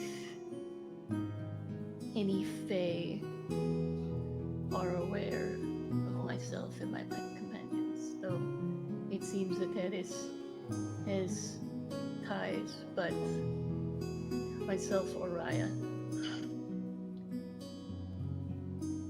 No. He looks you both up and down, and first gestures at you. You look as if you have some marks or ties to the court to both of the major courts of summer and winter. But they're more lingering faint, as if brief passings or meetings rather than those that continue to lay eyes upon you. Most of the higher Fae tend to ignore most of those creatures of the mortal realms unless they do something that truly captures their attention.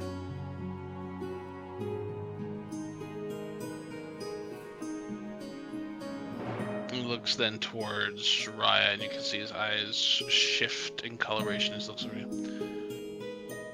Your furry friend is one, though, that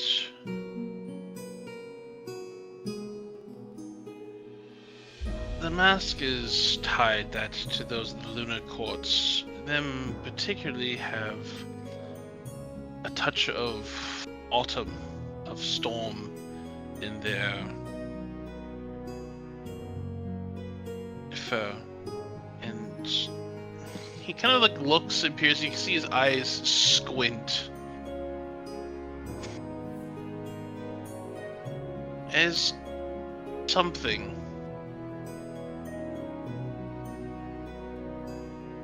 But it's more something touched upon and forgotten.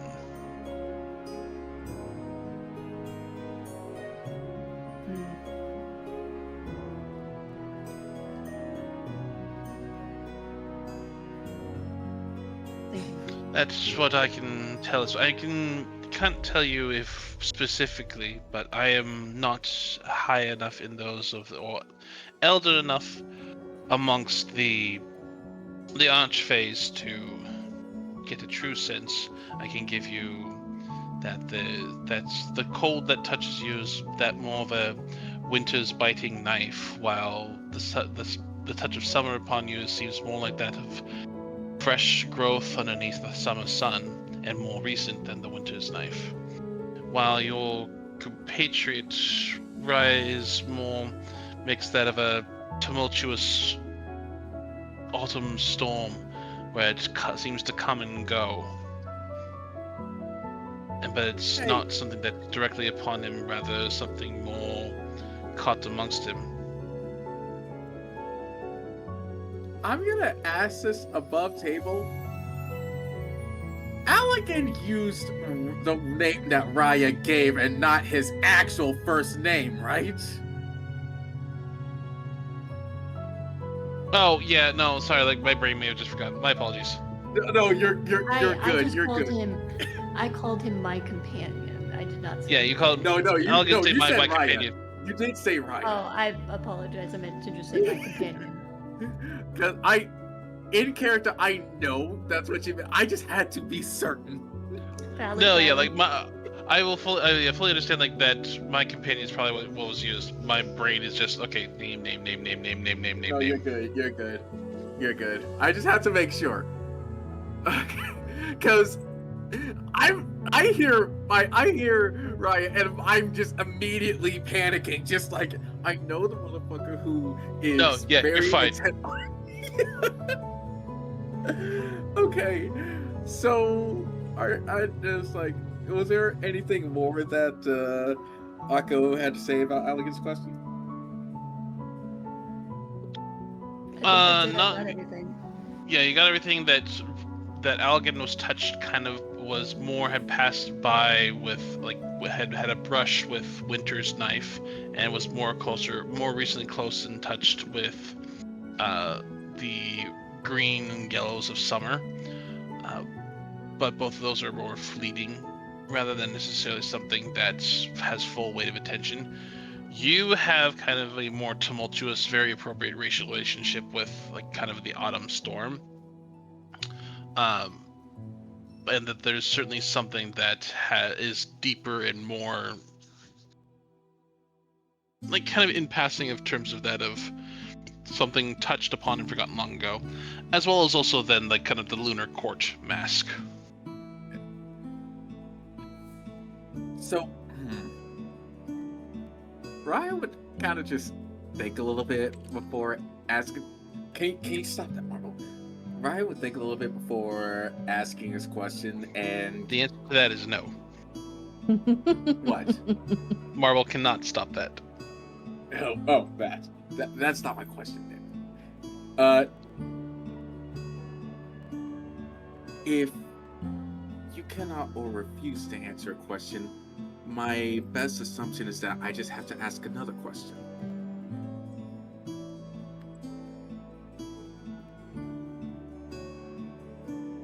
Tell me if I'm off the mark.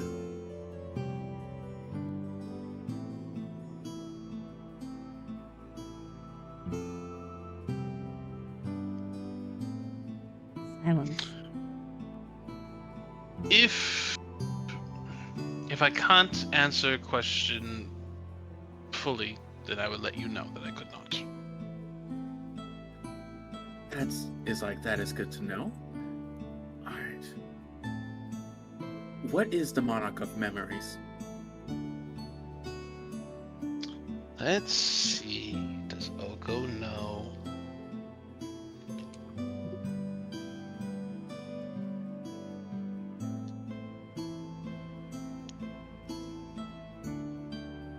You rolled a 19. What's that? Okay.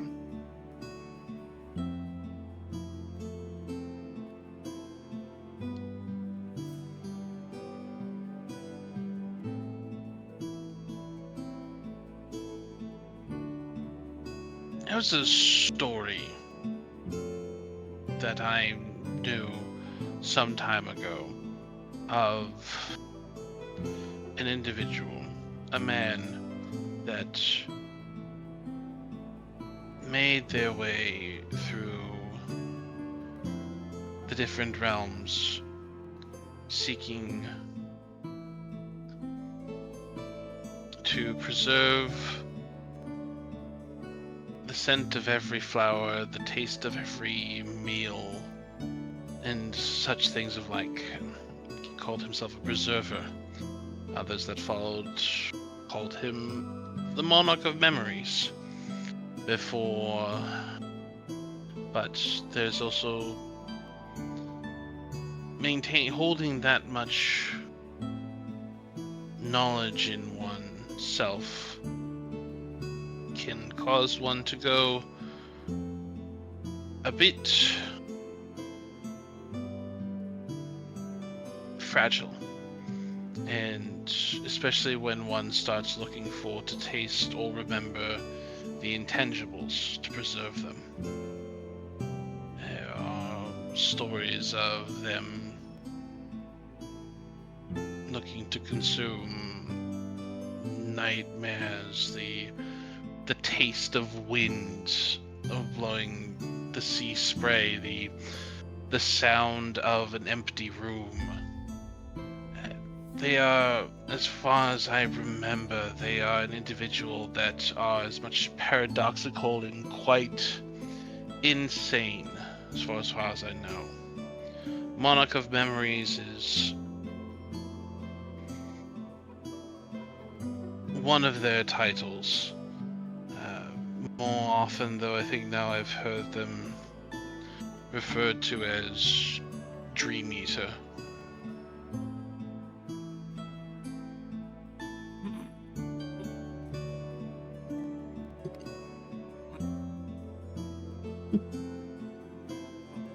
Oh, give me one moment. Oh, shit. Oh, shit. Please roll high. Please roll high.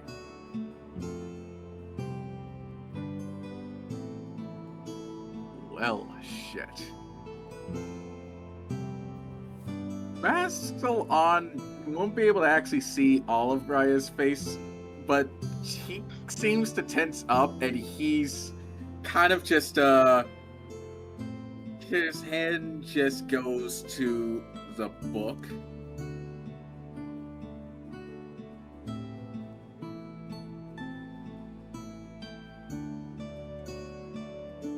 Dream Eater. Capital D, capital D, capital E.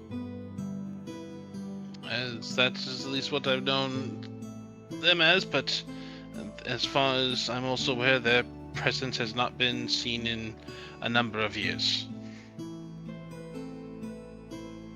I see.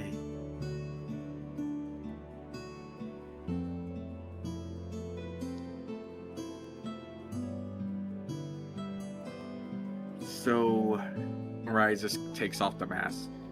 How do you, it's like, so exactly what are you going to do to this? And he's very much trying to change the subject.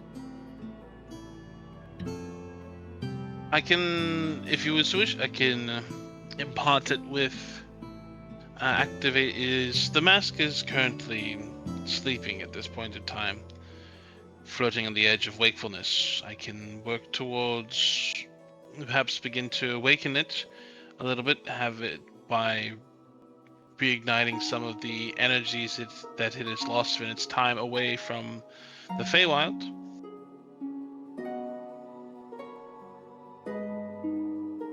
Or I can imbue it with that more of that of the wilds of the mortal realm, but that would be more closer to that of a hunter or scout than anything of that, more of the magic of the Fey.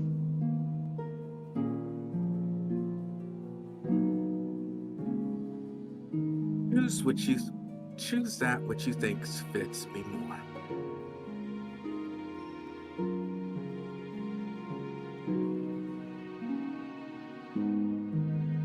Okay. He will at that point in time then go over to a nearby tent, and you see like one of the pellets kind of like whiz past his head. His hand snakes up and grabs it, and like pops it, brings it along with him. And you see him come back with what looks to be a various mixture of berries and other herbs and unguents and items within it. And you see almost like a painter's kit. And you see him like take that one water-filled vessel, crush it, and you then mix it along with a number of different berries and sims. And you can see he begins to. This will take me a little bit of work, so if there are any other questions I can answer while I work on this, I can answer one or two more. But aside from that, it might take me a little bit. I have a couple. Ateris will sort of sit. It's kind of like paint along the different lines. She'll sit beside him. What is the deal between you and the Nightmare King?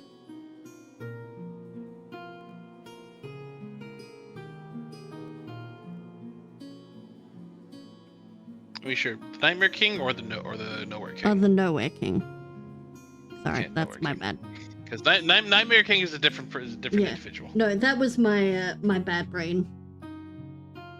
You're good.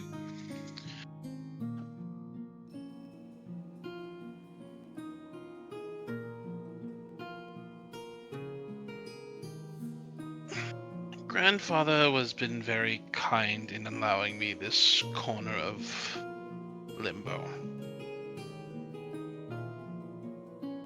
And yet you did not want him to know. I suspect he already knew, but no name was given, though he was curious. It is more that if I truly let him know about here, then as someone who is interested in the residual and keeping things in more of a stasis, I think he would find it more than his fair share of interesting at the number of young souls that are within my care.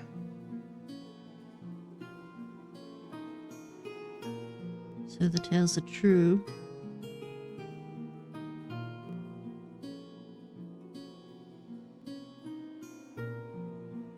Things have changed.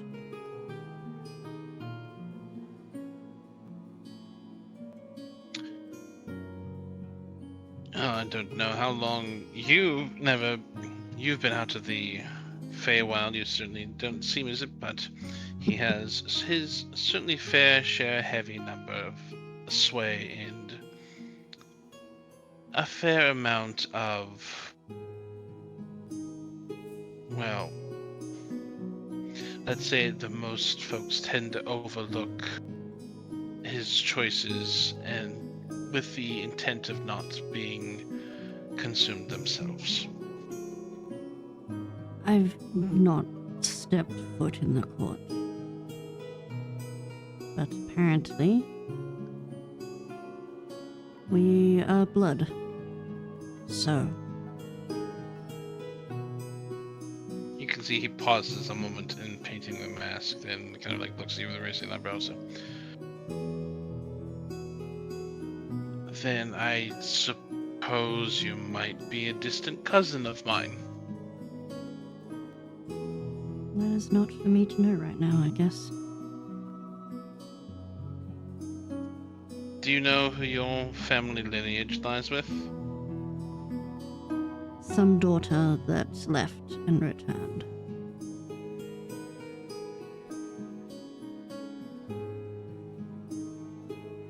Children.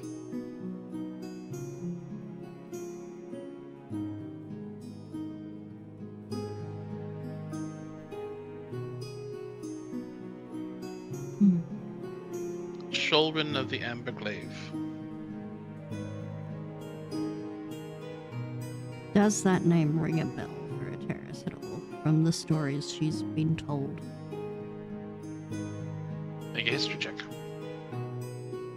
Alright.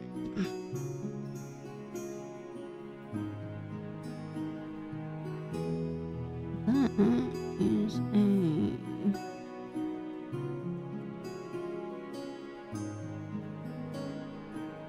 that is a 15. 15. One story you remember, you're fairly certain there are probably others, but the one that kind of does pop into your head, it probably is one of the reasons as to why from you're very young, was a story of an individual that mounted upon steed, raced through forest and hearth and glen and frozen wilderness and desert, chasing after a singular prey with undeterred focus and intent, wielding an amberglaive made of hardened and coated with beeswax. that struck through and was well known as a writer with no equal, but also an individual that never felt comfortable in the cloak and call of the city or within the courts. And frequently, because of the duties that were called to her, more often than not ran away from them, and at times was chastised to the point in time where she was eventually not banished, but frequently traps were laid for her until she was caught in one, which saw her ride through a hidden gate into the mortal realm, and where she could not then return to the Feywild for a period of time. I can absolutely see Ateris's parents like saying, "You'll end up like her." Oh god, Wow. okay. Ateris will sort of nod. I just say there's always some truth in children's tales.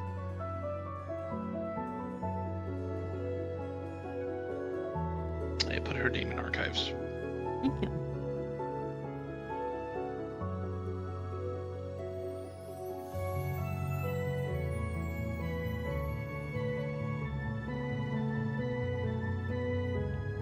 Huh.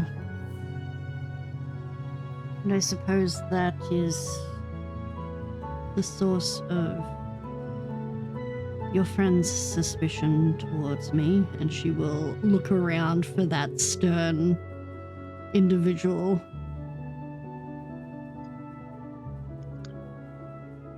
Oh, yeah. Well, to be entirely fair, she's always been fairly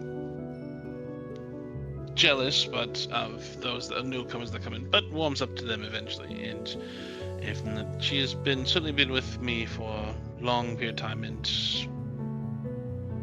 honestly considers herself my caretaker more than anything else. They were quite handy when I was struck low at one point of time by a lindworm that happened to drag me into the bottom of a nearby river. This sounds like someone else I know. Ateris will just kind of look at Alligan.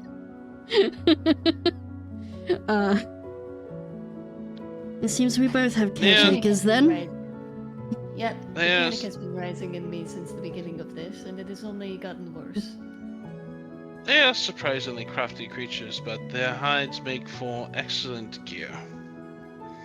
You can waterproof a fair amount of cloaks with what they have with their hide themselves, and they have a fairly hefty amount of good quality flesh upon them.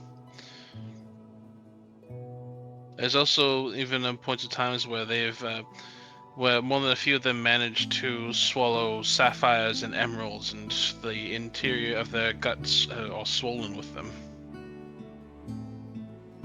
Indeed. Well, I think then that is enough. Go ahead. I just lean down to a terrace. Do we really have to continue killing things that want to kill us back? that's part of the fun of the hunt. Yes, dear. That's the at which point in time, I believe that is all questions that the deal has been allotted and answered for. But this will still take me some time in order to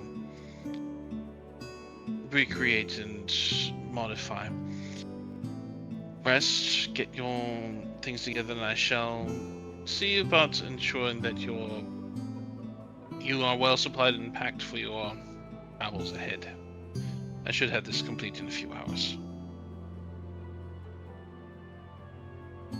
Terrace At will which sort point in of... time?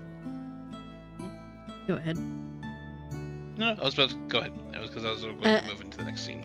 Acheris was just going to get up and move towards where the other two carriage horses are, and just kind of probably ask Raya if Durlusk has many stables there. Ryan just looks up from it's like from writing in his journals. Huh? What? Oh, yeah, of course they do. It's the biggest terrace. Durlusk is big. I know Durlusk is big, but I'm not talking about show ponies here. I'm talking about war horses. No, it is honestly the center of commerce. Of course they're gonna have. They have stuff for curries, for carriages, for... You can pretty much get anything in Durlusk, horses included. She's going to look at him a little skeptically. Raya, Durlusk is a massive powerhouse as far as trade goes, but I'm not looking for a show pony, for some circus horse. Do you really think... I'm... Terrace, do you really think that I would recommend you, of all people, a show pony?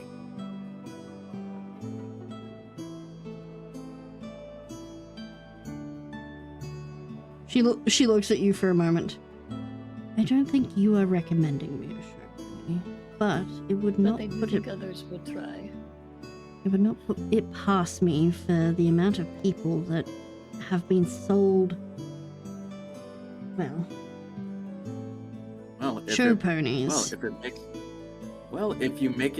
it makes you feel any better, I'll just go to some of the people that Nork knows.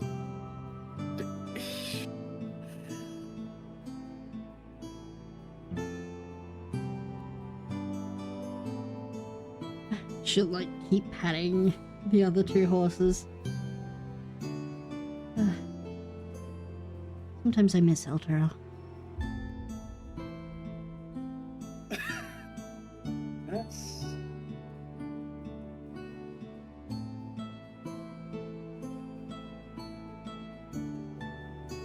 And she will leave it at that.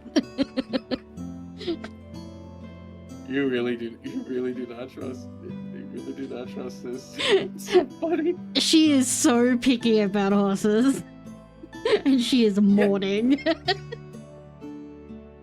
Mostly kicking herself for the decision she made.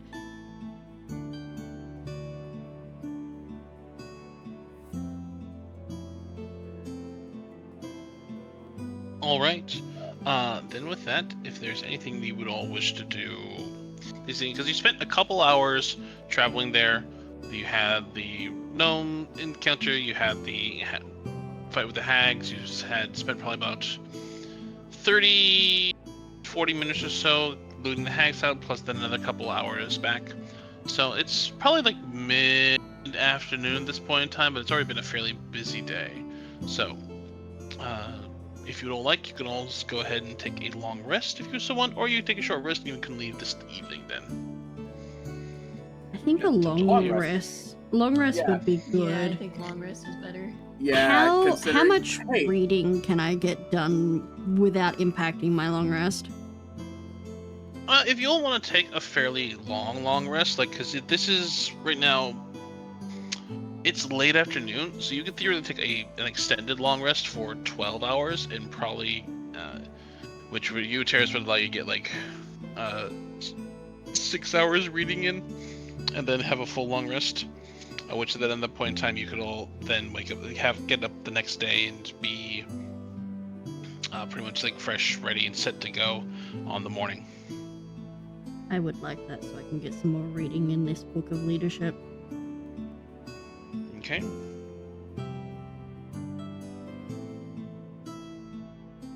Alrighty, so... I'm halfway through.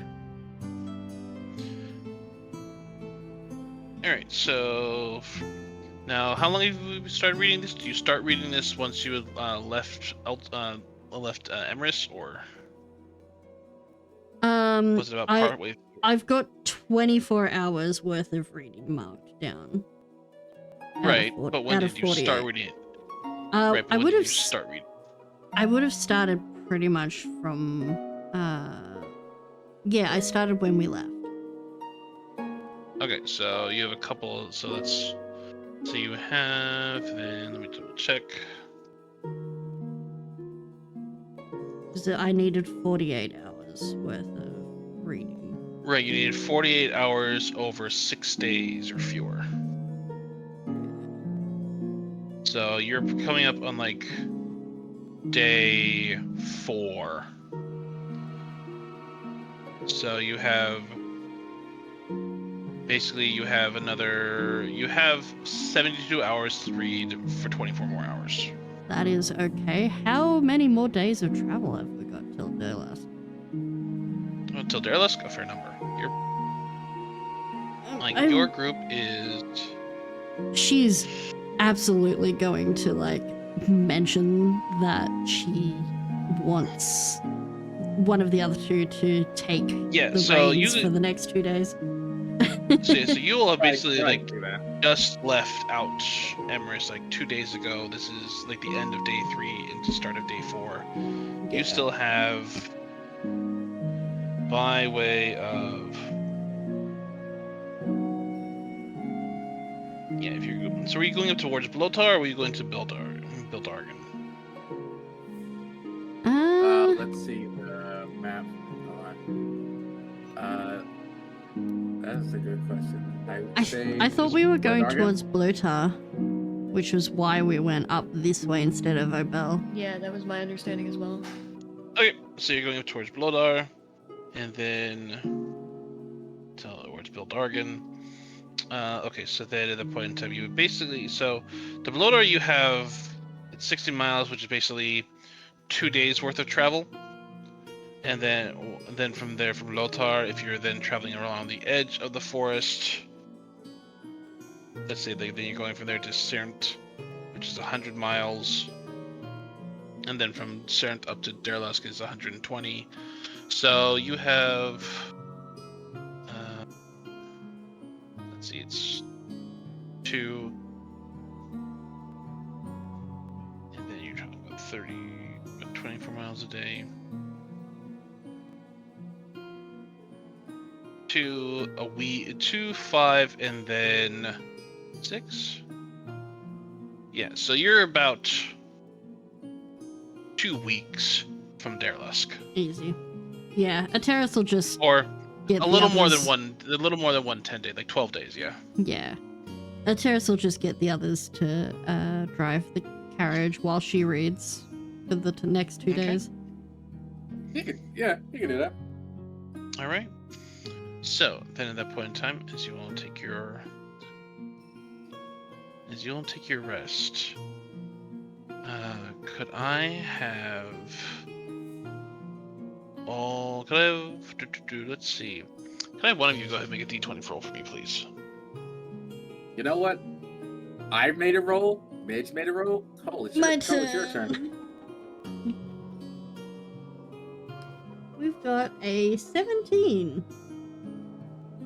17. All right. Can I have? Actually, no. I will do this myself.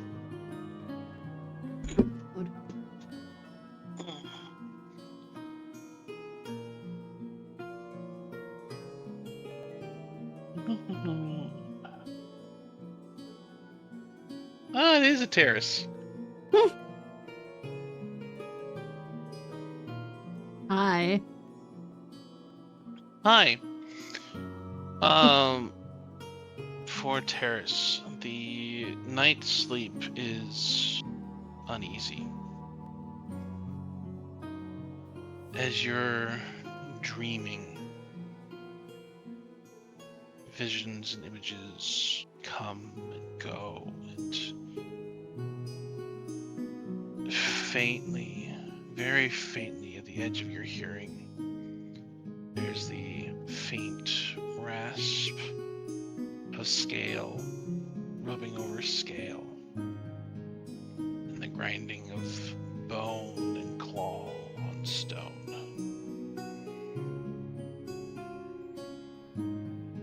You hear what sounds in the distance like a faint scream of a mother or a child that's very quickly and brutally silenced.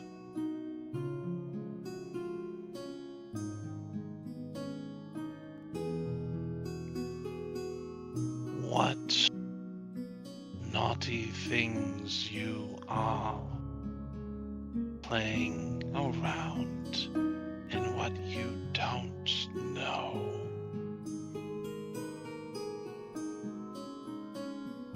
Your body turns and you see an enormous head, eyes almost the size of you, drifting through the dark, glaring at you with an amused countenance. Small beings caught in webs, useful tools, but still making a muck of things. You don't think I know what you stir up, of all the work you intend to do. I hear the voices passing by overhead, whispers carried on wind and courier, traveling through the water and earth.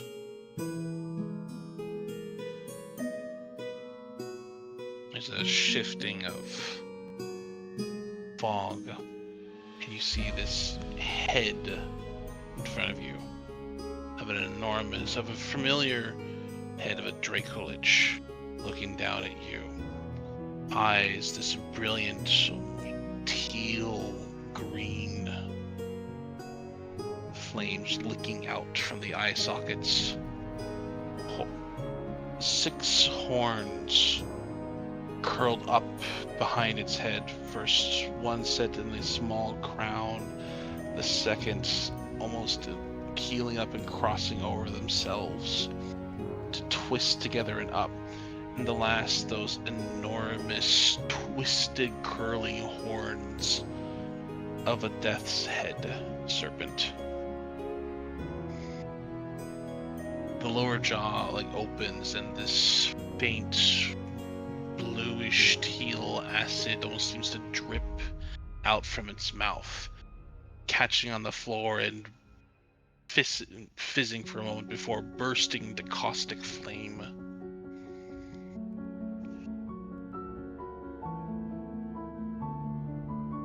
Sniffing around like a dog on the hunt, looking for its next meal. You see a claw reach up and scrape gently against stone, and there's a flickering of an image there. It passes through and by, and you see that of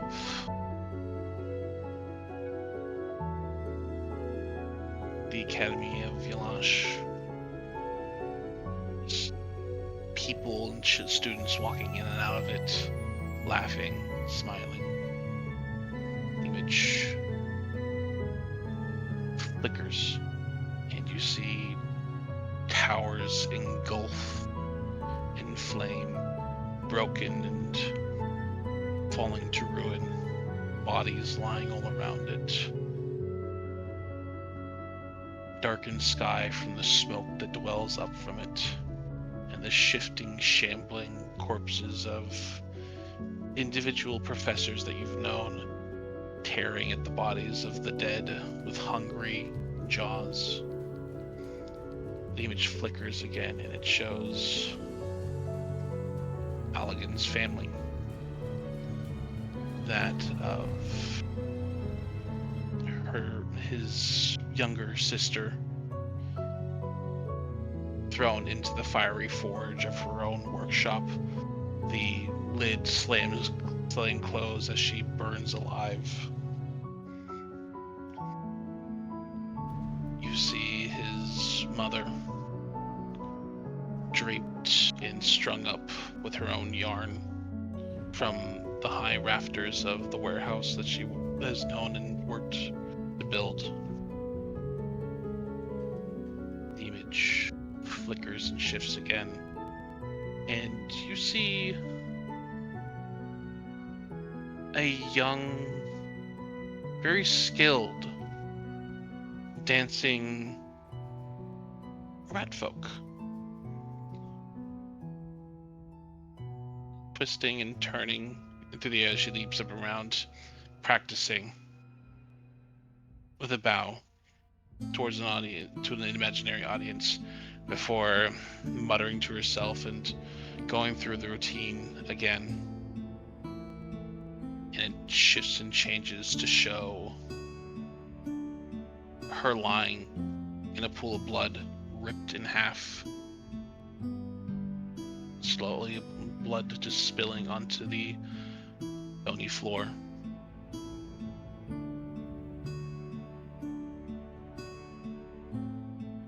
Stay out of my way. You will make a fine.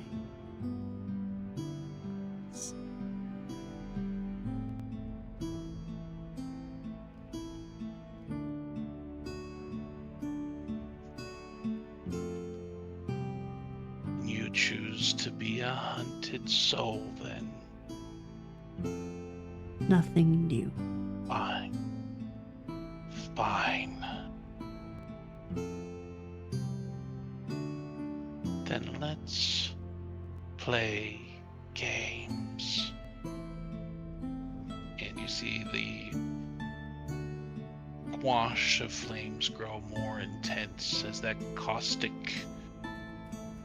napalm almost begins to kind of build up and burn in the area around you. And for you who are so used to fire, this burns. Like, this burns in a way that you have not felt since you first entered into the hells, where hellfire rained down upon fellow soldiers, and you felt that searing agony of your body being shifted and changed. And you would recognize this as very similar to the blue fire of change, which burns the magic right out of folks and individuals. She is going to do everything she can, including, if it means biting her own tongue to the point of bleeding, not to give him the cry of pain that he wants. Make a Constitution saving throw.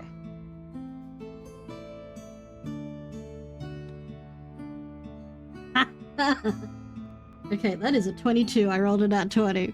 Fuck you. 22. Let's go. You can feel a taste of blood in your mouth as you kind of bite down hard, feeling that same searing agony on your form that you were so intimately familiar with, but have forgotten for so long because of your now hellish form. And you hear the voice echo through that darkness once more, and you see the enormous twisting form of this black Dracolich, probably nearly 40 feet long, 30 feet high, head easily twice your size. As the flames enrapture and embell around you, you feel the flesh burning off of your bones, almost melting away. And you hear their voice snarl at you. Your son will be a fine instrument.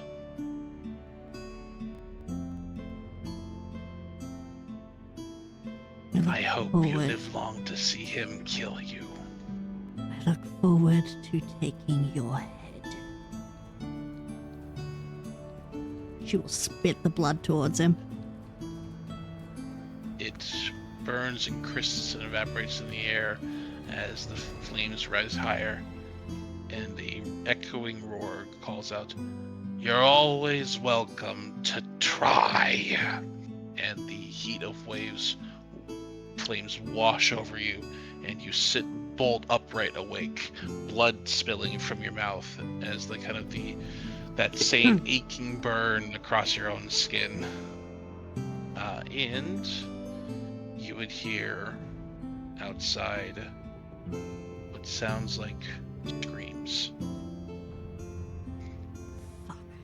She is going to get upright, grabbing her blades, and run straight out there. All right. You would see at this point in time as rushing out, and Ryan and Alec and you two are kind of really awakened by the scream shattering out as well. What looks, and the kind of sitting bolt upright and looking out, you would see this camp is in chaos as undead are pulling themselves out from the ground itself, and their forms illuminated by licking blue flames, eyes filled with malice.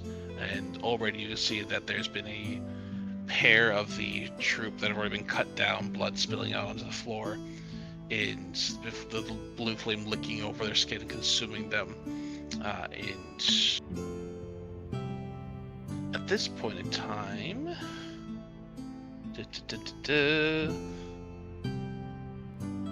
make sure I get this right. I'm going to have everybody go ahead and, well, this is interesting because we're rolling a little bit faster. So, are you okay with all going a little bit more tonight, or do we want to stop here and we'll pick it up next time? Yeah, I'm happy to go. You made this. You made this to the point where we're locked the fuck in. We cannot leave. All right. I can go a little bit later, but not terribly much. Okay, well, we'll see how fast this goes. Let me just pick this up here real quick. All right. Actually, I have the maps right here. Where are you? I'm sitting. There we go. There's the Fey Village. Oh, hell no, not this song. I feel like it's very fitting. Yeah.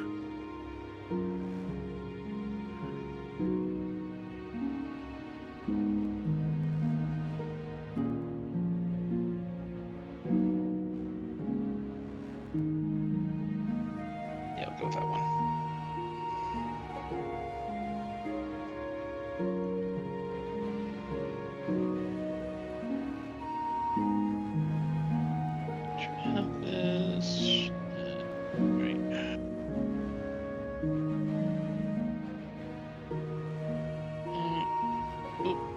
Turnip Cat, this is a terrible time for you to try and steal my dice. Go away.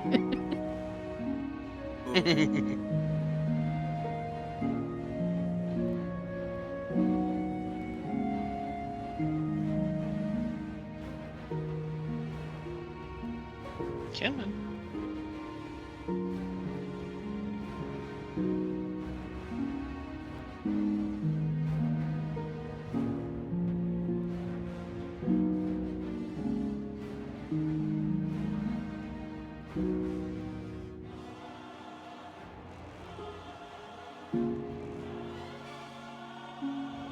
Oh, of course, now it decides to take forever to load. There we go.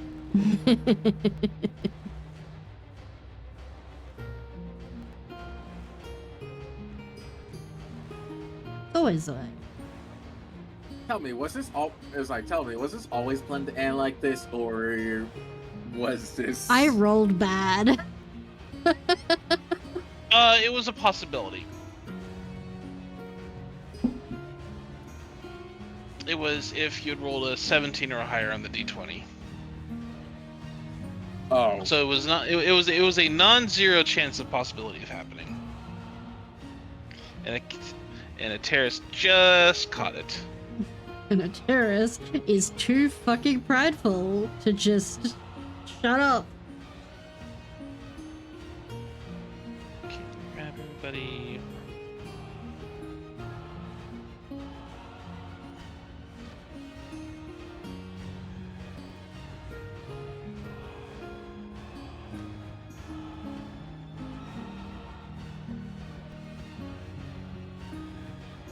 You all are probably off over here.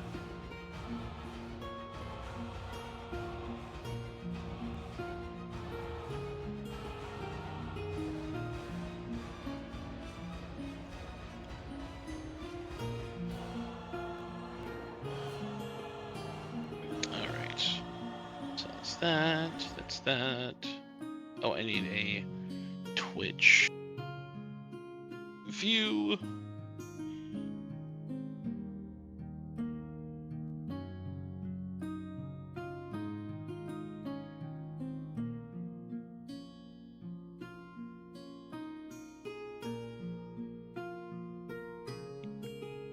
Alright, now I need some skeletons.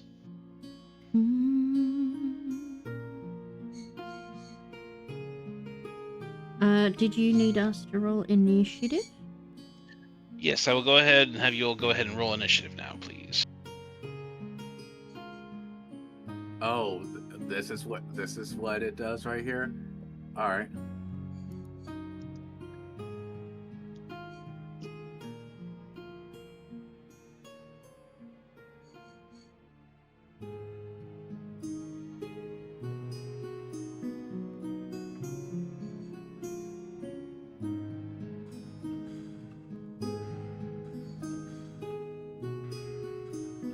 Well, now I know we're in trouble, because I just got a 19 on initiative. Nice. 28. I rolled a nat 20. Extremely nice. I've got a 23. I rolled a 19. Alright, so 23 for Terrace. Mm-hmm. Oh, Alkin was 19. we are screwed. Cal gave us a boon. Gee, thanks, Cal.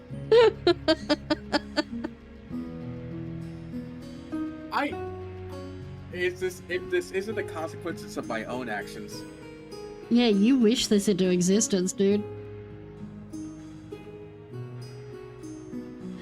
Have a good night, Cal. Happy birthday for tomorrow.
Alright, so Gee, thanks. Terrace is too stubborn to die. It's okay. We'll be fine. I don't think we can. I do have a backup character just in case. I do not think we can stay here.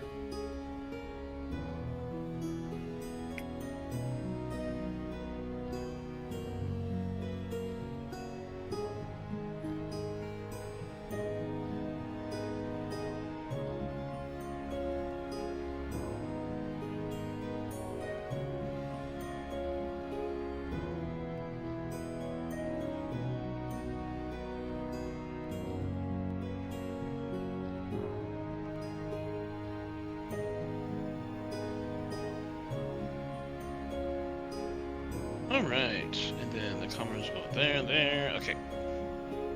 Alright. First up we have Raya. As you hear like shrieks begin to perpetuate out and brilliant gouts of flame begin to erupt into life. What would you like to do? You see skeletons begin to drag themselves out from the ground, covered in this blue flame. Two individuals have kind of been already cut down already. You can see the heavy those blue flames consuming into their corpses. Right now there are a number of different sized fae folk and commoners kind of running in and out and around, and in the distance you can hear what sounds like the heavy thuds and thwangs of bows being fired and the shouts of other combat. So you can presume that this is not the only location, but this is where you're all closest to. So what do you do?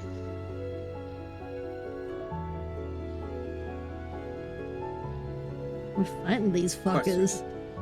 No, the Yeah. fuck we are not. We're leaving. I'm not leaving these people to die. Fuck that.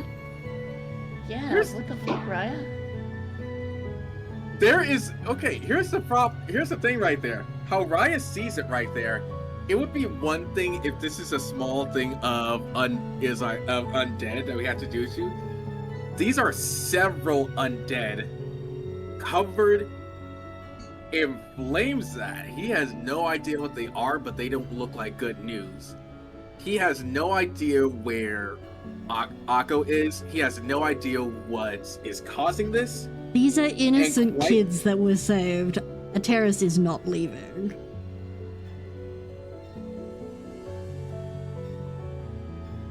He is not entirely sure if they will make it worse.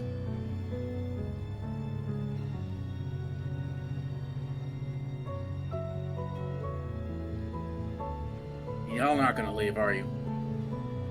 The terrorist is already preparing. Like, she's got her weapons in Yeah, hand and she is ready to go. I might hate the Fae, but I'm not Fine. gonna leave a bunch of kids.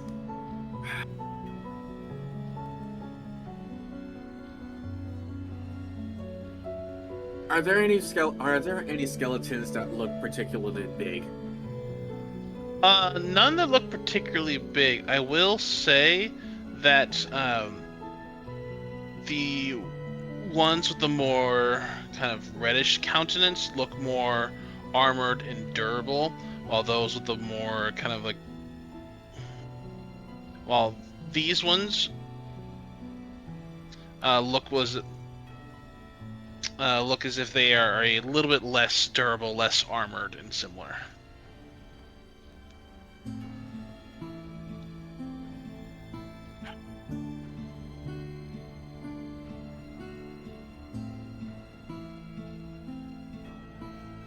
And I guess my last question that's gonna decide how I do this. Are there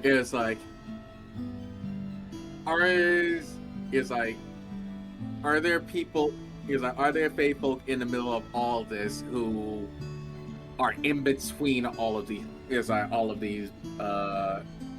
flaming bones? Not in the center currently, but more like kind of out around the edges. A lot of people were sleeping at this point in time, so it's like kind of the interior here is more like kind of where there's like communal gatherings, but most people had gone off to sleep at this point in time, so the center is fairly clear except for skeletons.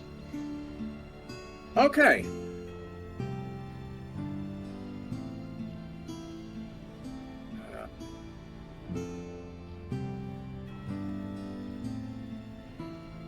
Riot knows the smart thing to do would be to cut their losses, but god damn it. Alright, so Riot's gonna go ahead and take out one of his sling bullets. Okay. He is going to take out. This is a question. Okay, now Ursa, this is a question. Mm-hmm. Do the armored ones look like they're commanding the others, or do they all look like they're just autonomous? The armored ones look like they're more like that. There's definitely more coordination from those, while the like kind of the yellowish ones look more as that they're just kind of basic chaff. Okay. Hold on, I gotta remember which of these bullets that I fucking have.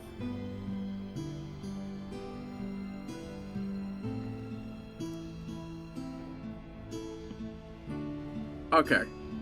So, he is going to take out one of his fulguration bullets. Okay. Is there a possibility of doing a free action before Riot does anything? What is the free action? I'm just yelling something. What Sure. is it? Don't disappear on me. I'm not. It's not. I'm not the one you gotta worry about. Ryan's gonna get right here. Okay. And with Accelerator active, let's see. It's about. Hold on, real quick. I gotta see what the range is.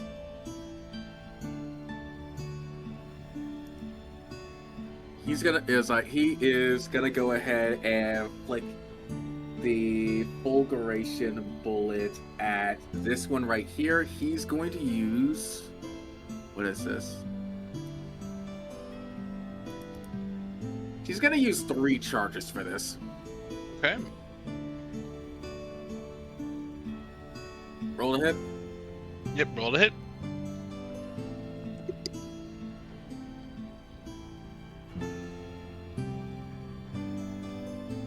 I would say because it is not fully aware of you, I will give you advantage on the roll. Ooh. Okay. So that is going to be 17 plus 8, so that is going to be 25 to hit. Does Hit. this advantage includes? Can I include sneak attack with this? Yes. All right. So that is how much does this fulguration do?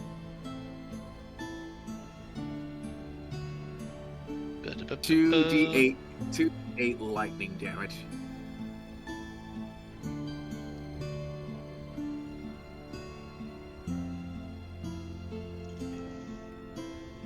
Good. Just double check.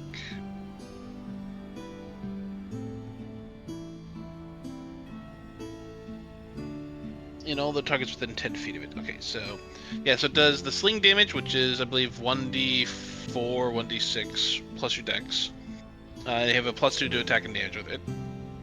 Then you have your sneak attack plus the Accelerator does an additional. You're using 3 charges. Mm-hmm. Then I'll say you can add an additional 3d6 bludgeoning damage with this. Okay. Give me 1 moment. Yep. All right. So, d6 from the sling itself. So 1.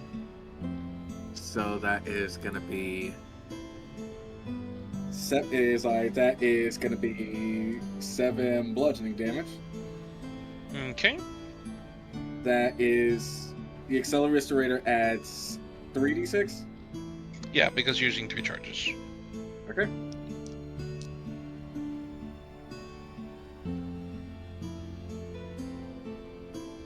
Nine. Okay, so 16. Okay, and then I'm doing the sneak attack now. Okay.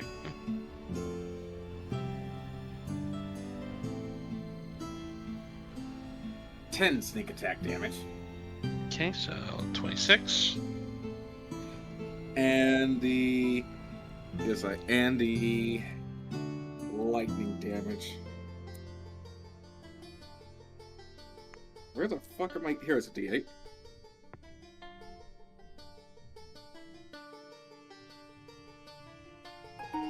$11 lightning damage. You pull back the sling for a moment, and the lightning extra from the charge of the full negation stone must have caused something in that order to just pack a little extra punch.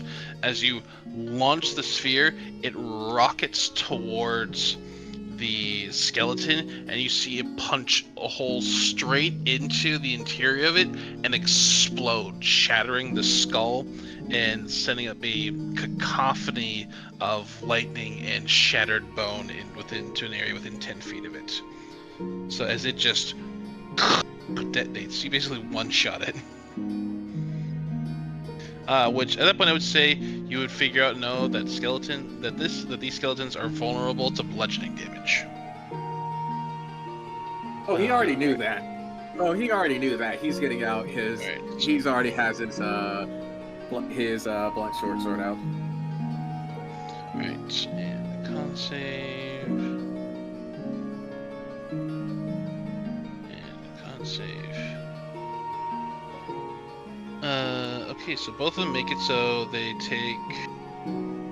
So they don't take any of the thunder damage. And now I need to see for this one then.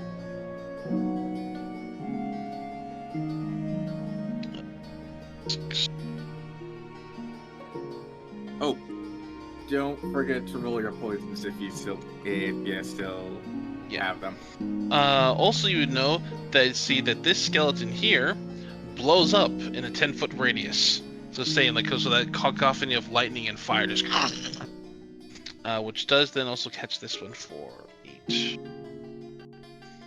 And that one is immune. All right. Anything else for you, Raya?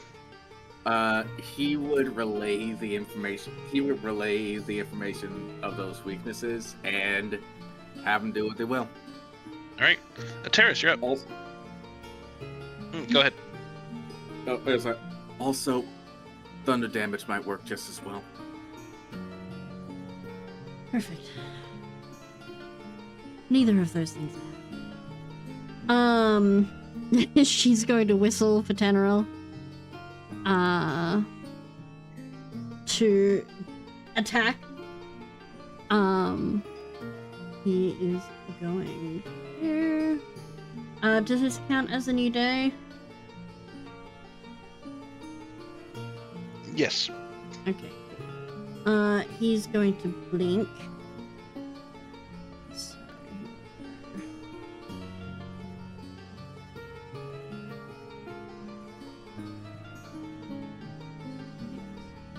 And run the rest. Not there. Get out of the way. He's gonna run over there. Okay. And he's gonna make bite attacks. Okay. And please, baby.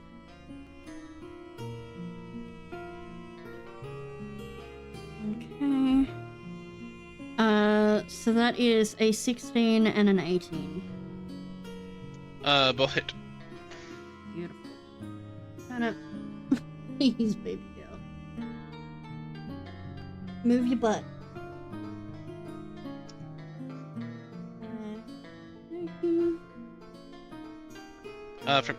From one of these, Tanner will take 4 points of fire damage and then 6 points of fire damage. As the teeth clamp onto these burning bodies and skeletons. And that is a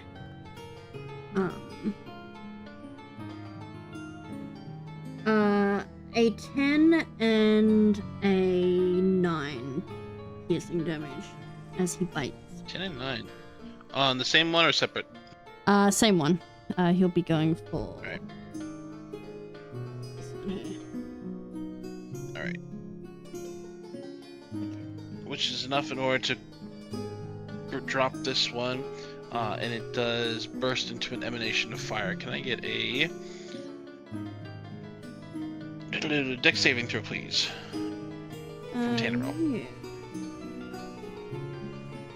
So here's dex 6, which is a 24. Yeah, he's fine. So he takes 4 points of fire damage. Alright. Terrace is going to fire at this one just here. Okay. With her bow.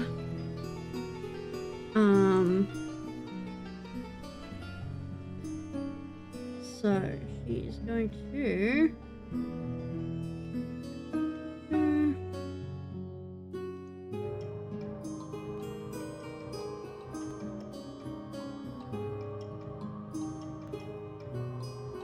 Send 2 of that way. So that is a 7. Sorry, 26 for the first fire. And Hits. a unnatural 20 for a second attack. Both hit. Alright.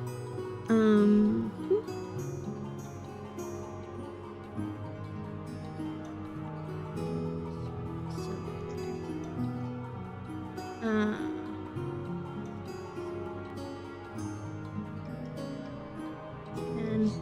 20 points of piercing damage all up, and then an additional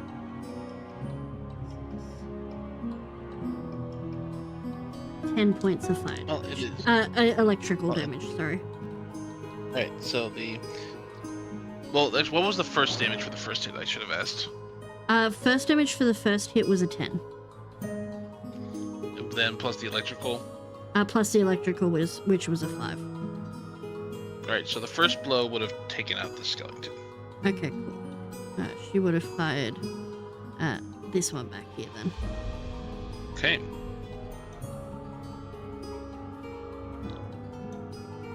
I'll just have you go ahead and re-roll the damage. Because that still would have hit. Alright, so that is a 7 points of piercing and 9 points of fire. Fire or lightning? Not fire, a lightning, sorry. Brain. I'm so used to using Shukai, not the bow. No, you're good. Alright, so that's that. Are you gonna stay there and move? She is moving. She is going to...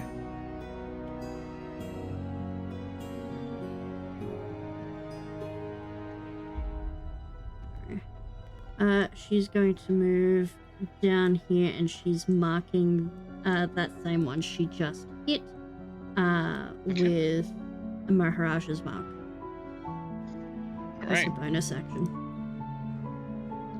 Okay, this one then. So end of that. Go to them. So that same one is then going to throw 2 flame attacks against you. So one is a crit for 19 fire damage, Okay. which is half for you, and then it's going to 13, which misses. You can hear its words its points a finger towards you, and you'd see this one both turn and look towards you. This one marches to one of these tents over here, and you can see throws flame inside as the tent begins to catch a flame. You can hear screams coming from it. This one marches along to here. What's the range on that? Doesn't see terrace.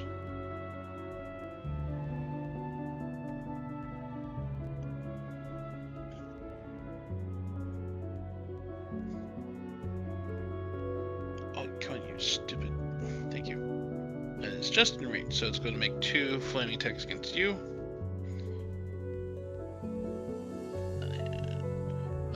17, which misses, I believe. Yes. Okay. And then these 2. This one comes to here. And this one comes to here. Actually, no, this one... no, this one's going to move away. And... so next they're going to go there. And they're each going to make flaming attacks against you. Since I can't see right, so 1, 2, 3, 4.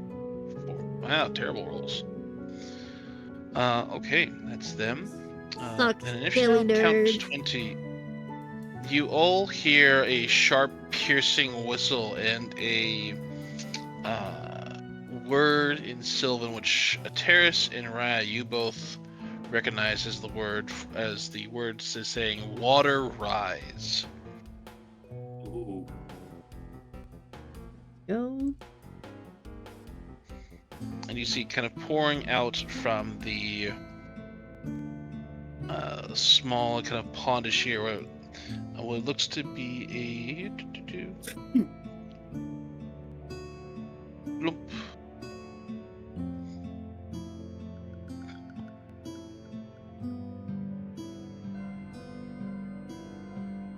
A water elemental as it lurches forward and attempts to drown this one right here. One. What's that will hit?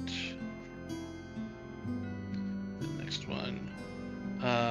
It misses even with the advantage, right? But it still does 22 points of damage to that one. All right. Elegant, you're up.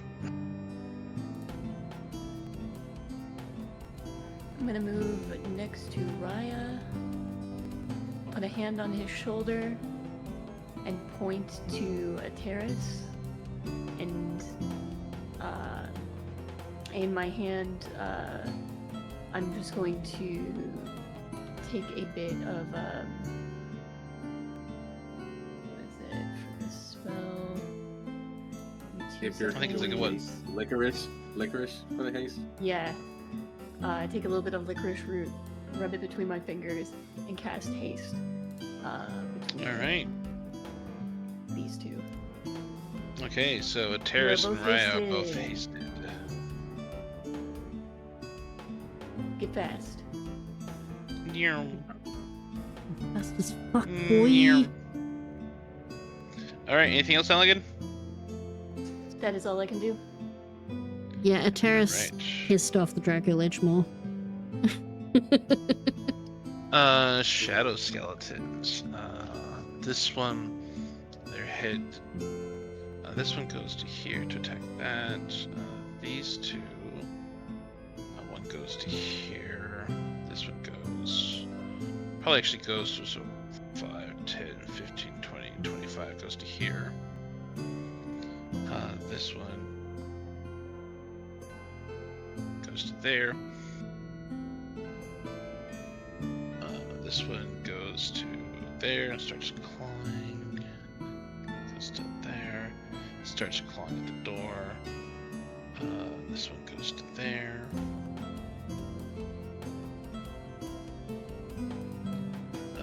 Yeah, they don't reach the finger darts, but they will do that. And this one goes up over here. Alright, so for you, Terrace, you have some claw attacks coming against you. Okay. Well, first of all, you have a finger darts attack coming against you, Oh, these again. which I need. Does a 20 hit you? No. So, sets of finger darts come like reach up and they go launching towards you to burn themselves in the skin, but you're able to dodge out of the way thanks to the accelerated movement from Elegant's haste. While the other one attempts 2 claw attacks against you.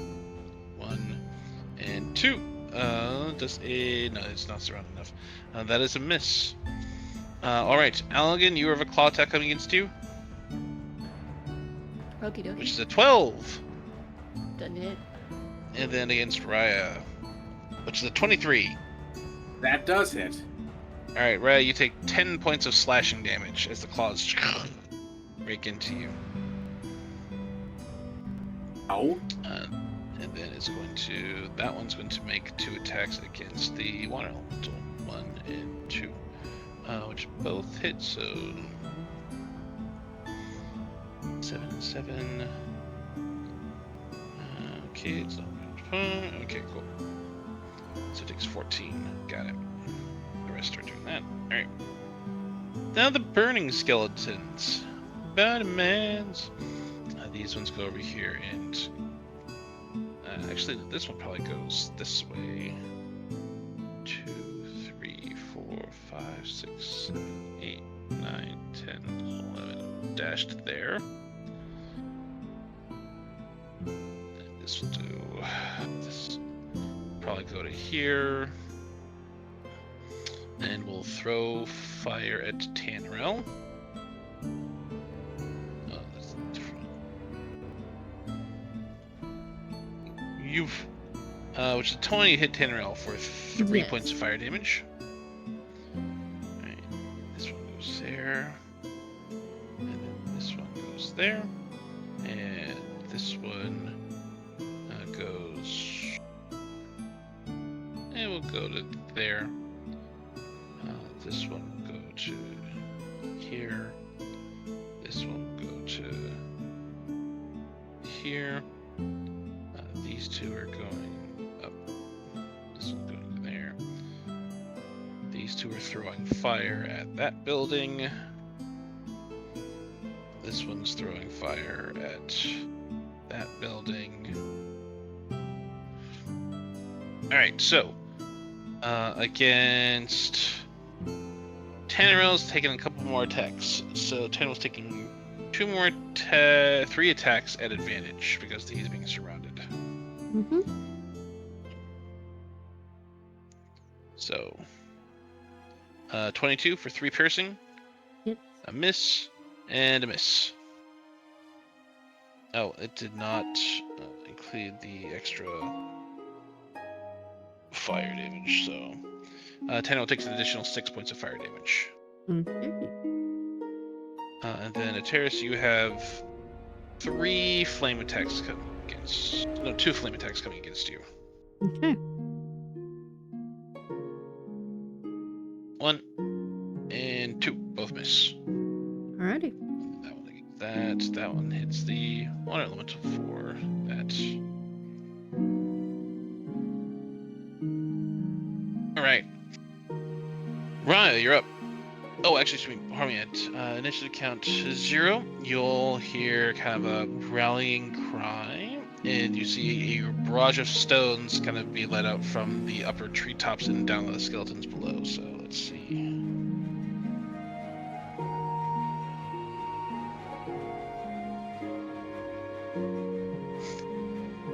They only hit 1, unfortunately. Wow. Okay. They clank off the armor. I was supposed to be a lot more effective, but let's see how it's doing.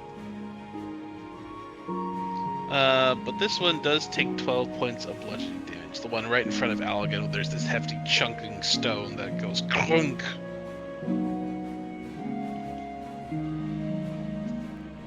All right, Raya, you're up. Okay. Please kill this. So here's a question. With haste, does that also give the 2 sneak attacks or just 1? It's still just the 1, unfortunately. It's because it's once per turn. Fair enough.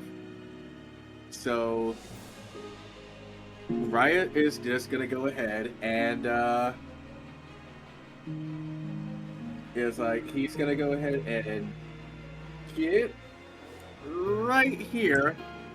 Okay. And he's gonna thwack with the short sword. And you do advantage because you are flanking. Yes.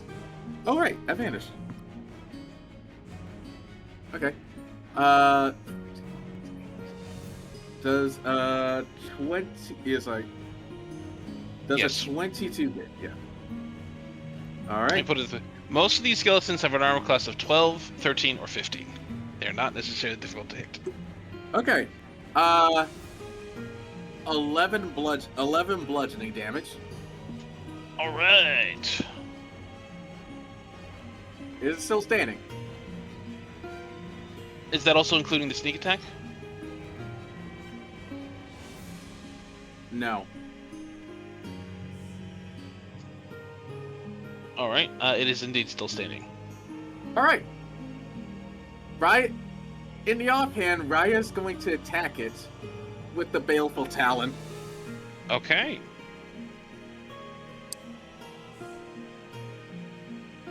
That's over 15 right there for 24. So yeah, I'm pretty sure that hits. That'll hit. All right.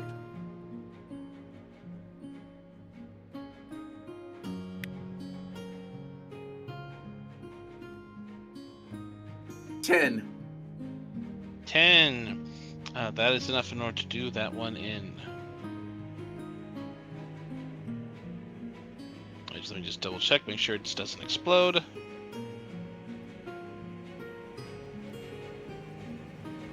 Can it make?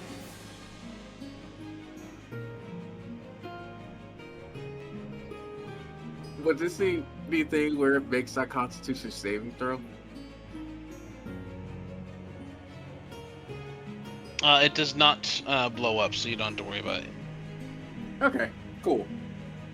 All right, and with that, No, the con saving throws were the poison-filled zombies. These are the finger-shooting skeletons. okay. So with that, Allegan's okay. So he's gonna go ahead and rush over to this one right here. Okay. He's gonna thwack it. This time with sneak attack. Alrighty. For this one, does is a 24 is a 22 hits, right? Yes. Okay.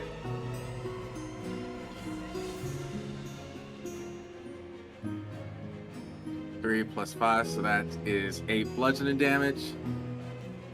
I'm gonna Alright. roll that sneak attack. Give me that sneak attack. 10. So 8%. All right. That is enough in order to do that one in. As its body crumples and shatters, the flames ignite, and I need you to make a dexterity saving throw, please. Cool.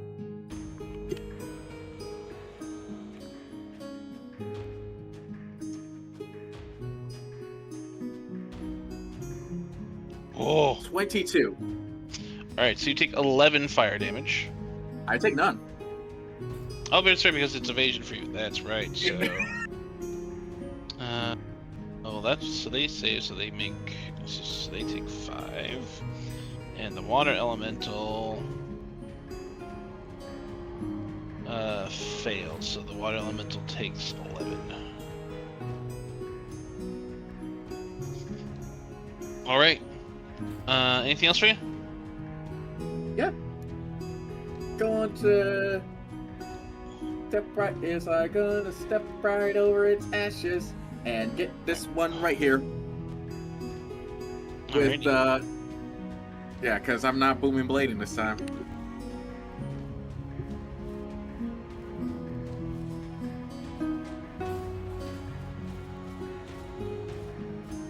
Does a 14 hit? Yep, its armor class is 13. Oh shit. Okay.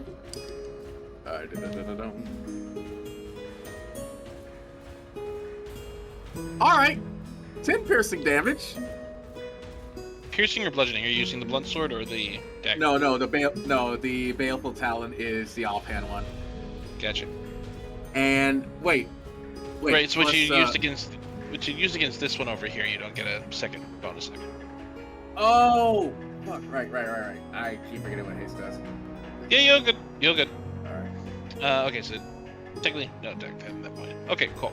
Then I guess it's movement. Are you staying there? Or are you moving back a little bit at all? I'll move back a little bit. All right. Terrace, you're up. All right. First up, Ateris is going to give Tannerel a whistle and command him to go save anyone that he can in tents. So he's going to bonus action disengage and run down this way. And then he's going to use the rest of his action to dash and make it down to here. Okay. And that's his turn for now.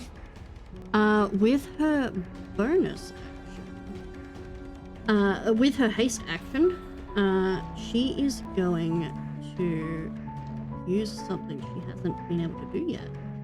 And cast Summon Beast. Well, hasted action can't do that. Hasted action can use a weapon, make a single weapon attack, or use the dasher. She will use her regular action to summon Beast, and then use her hasted action to attack. Then. What beast are we summoning? We are going for. Let's go air, so it can zoom around. Oh, jeez, this is one of those. Yeah. What's the size? This is one of those. Ask your DM to make you a template. Well, it gives me a beast, bestial spirit. stat block here. It's a small beast. Right, but I don't have one in the game. So it is a Oh wait, small, no. small So it's beast. Beast of the Sky, you said? Yeah. Okay, so actually there are some that are in here. How's about that?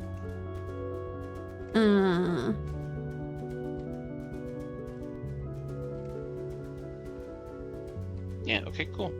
Yeah. Let me just. Well, and actually, she I'll put is- it over here for you. She is wanting it to attack these fuckers over here. Okay. Got it. So yeah, it's going to make some attacks on them. Okay. Which is a melee weapon attack.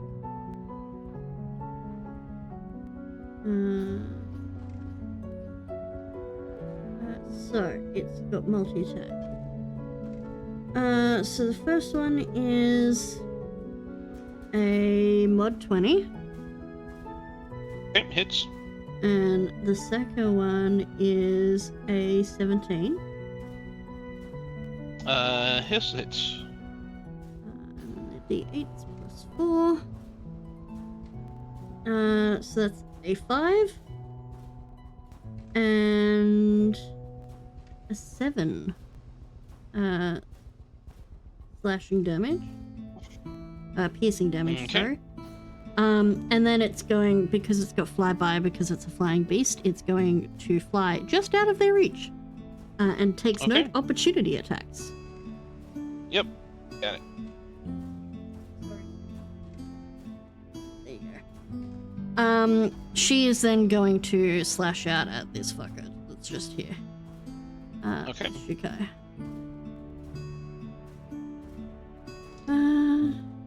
That is a 26 to hit. Hits. Okay. If your slash is Shukai activated? She has not activated it yet. Okay, no worries. I just wanted to know for the so it is resistance She- to slashing damage. She is going to activate it though because she's still got her bonus action. Okay, so just let you know then it is resistance to fire and slashing. Okay. Okay, a little damage is still damage. Yes. Okie dokie. So.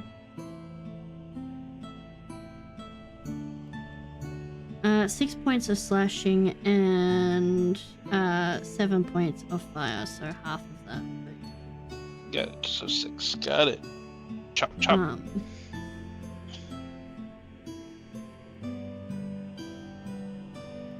And that is her turn. Alright, so just want to do that. This one dash to here, and this one dash to here.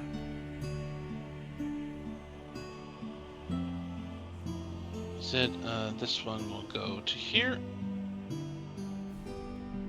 So your beast can take an opportunity attack if you so wish. Yeah, he will. This will go here. That is going to be a 17 to hit. 17 will hit.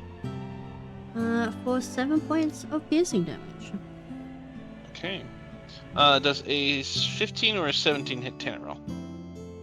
Let me quickly double check. No. Neither of them do. Alright, so then this one down here whiffs on 2 attacks against Tannerel. Mhm. And then Terrace, you have 2 Flame Scepter attacks at advantage against you. Yep. Which both miss, and then 2 Hurl Flame attacks against you. Does a 21 hit? 21 does not hit currently because I'm hasted, so I Alright, got so- an additional 2. Oof. Alright, that one dashed. That's the skeleton. So we can then come to the water elemental. The water elemental is going to.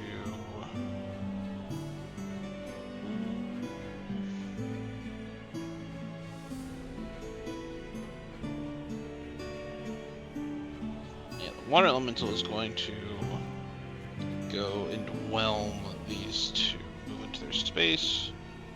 So they each need to make strength saving throws.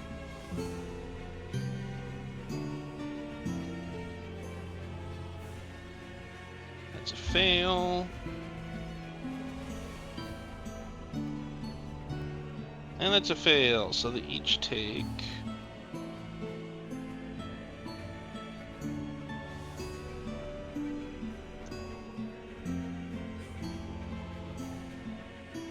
40 points of bludgeoning damage and are Ouch. basically consumed by the water elemental as it just negates their flames and just crushes the two of them. Which point in time then is, so that's 5, 10, 15, 20, 25, 30. And yeah, so it goes to there. And that is its turn. Allegan, you're up.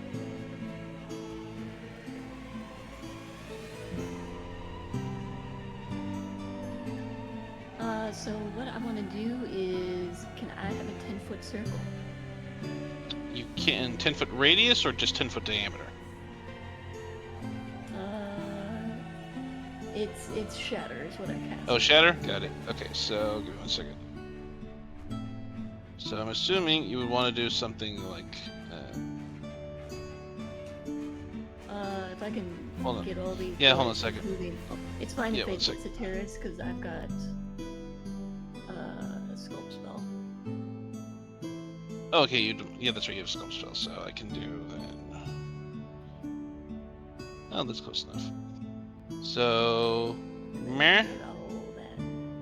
Come here? Yep. Alright, so... Con saves. So we'll start with the two Shadow Boys. 1 and 2. One succeeds, one fails. No, I'm not gonna use my portent for that. Never mind. Do you want to use your portent for one of the other ones? No. Oh, Okay. that's gnarly. Alright, so then 2 Flaying Skeletons. 1 and 2. 1 fails, 1 succeeds. And then 1, 2, 3, 4, the Burning Skeletons. 1, 2, 3, 4. 16?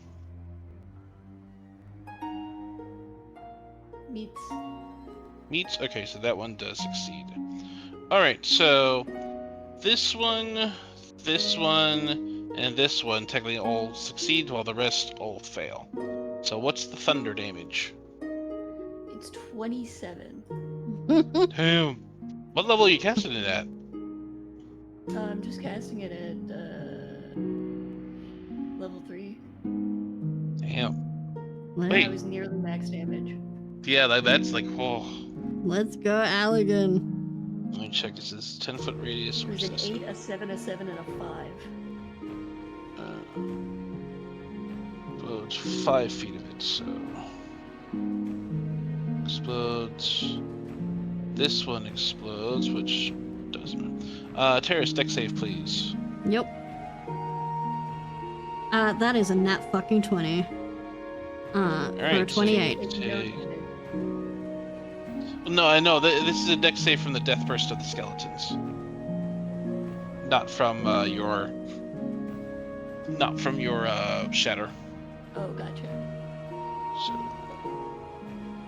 alright, so you don't take any damage from that skeleton. This guy here.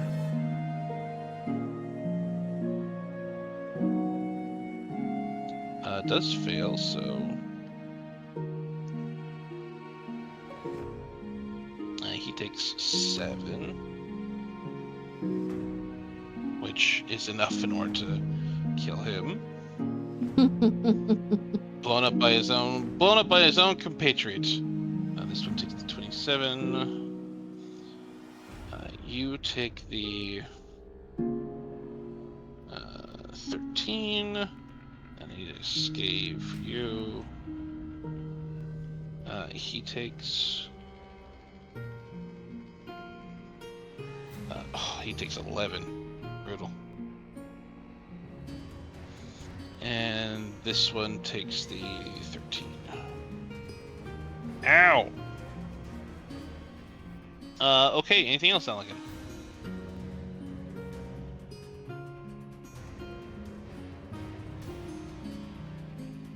The silent step back is hilarious. I'm sorry. Sorry. It was so. I'm stepping back just to be like over here.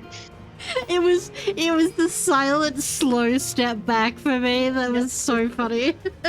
Just takes one big step back.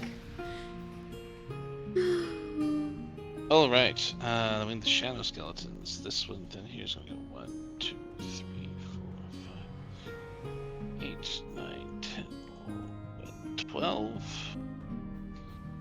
Okay, good. That's the dash. The other one here. It's gonna go 1, 2, 3, 6, 8, 9, 10, 11, 12.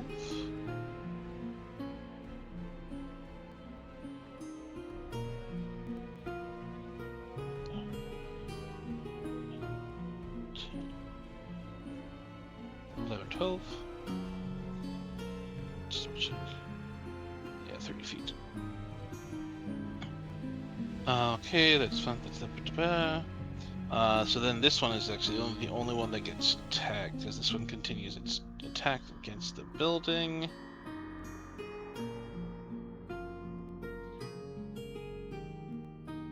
You guy.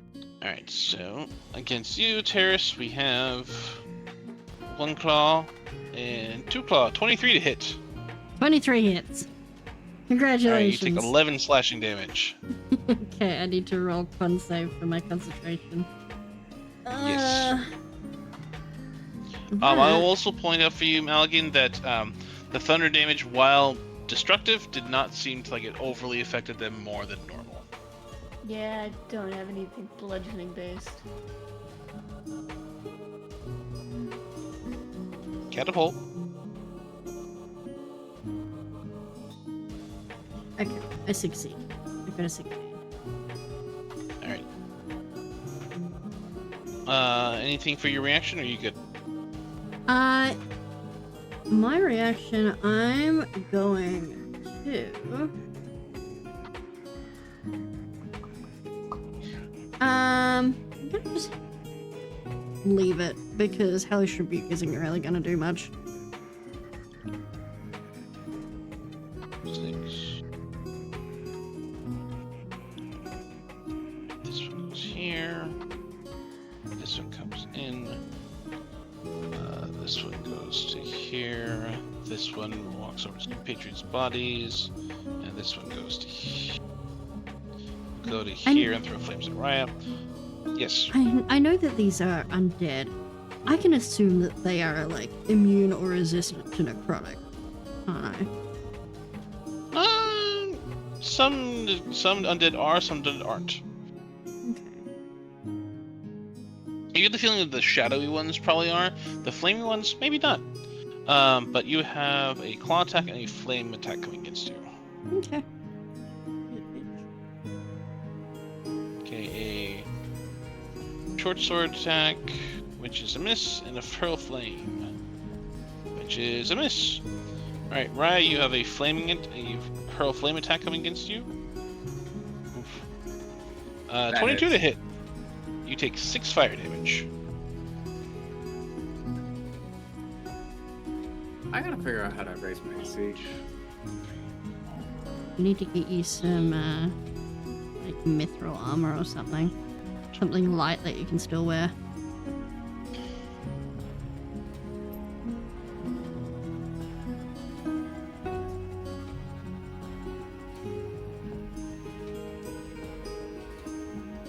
Alright, so the short swords both miss, and hurl flame hits, but 1 hurl flame hits for 2. Alright, let's see then. Let's see, so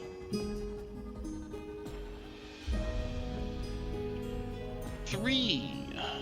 So, There's another set of shouted orders. Like you can hear from the various different like assemble like troop of kids throughout the trees in itself, and you see. Let's see, so you're 1, 2. Actually, the one by Tanneril. The one by Tanneril gets a whole bunch of water dumped on it. So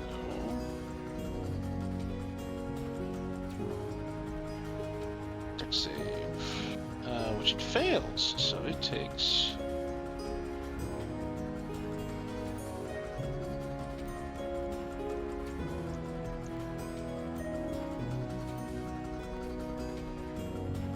58 points of cold damage.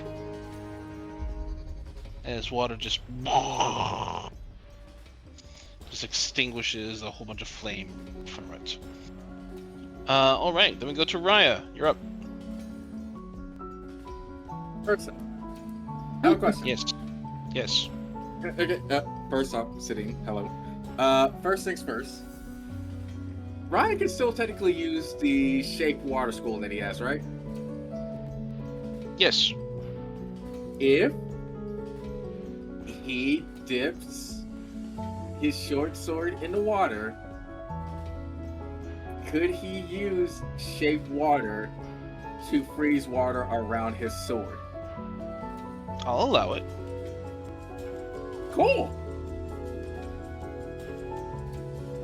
Alright, so you dip the blade into the water at the point in time, and as you pull it out, cast-shaped water, it becomes this just frozen popsicle of a blunt blade. That does take your action to cast, so you just still have your bonus action and you have your hasted action. Sweet. Raya is going to... Hold on.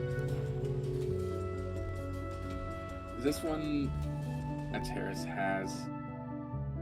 I'm not sure how this one probably needs. This one is probably gonna be fine. So I will take care of this one right here.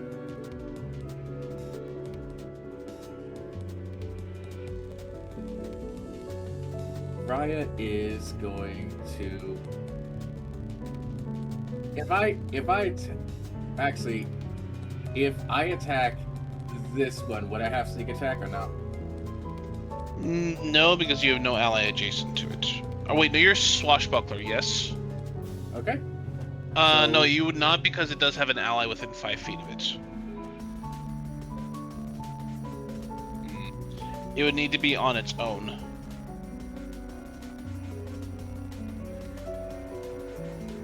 Like, you would have sneak attack against this one over here, this one right here, one of these two over here, like this one over here. Then fuck it, he's gonna go for this one. Okay. And he is going to thwack. Alright, thwack away.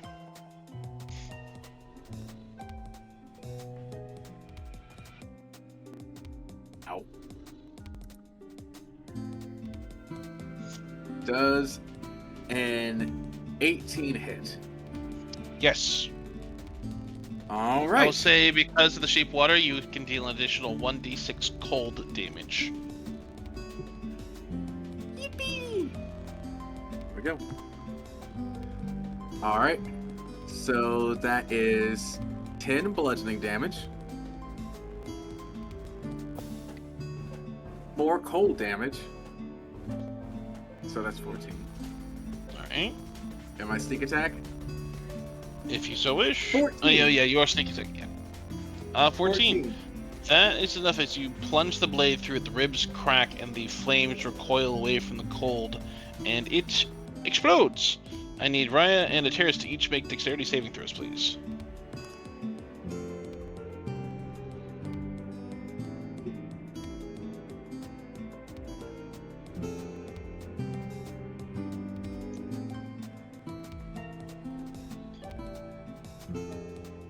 $23.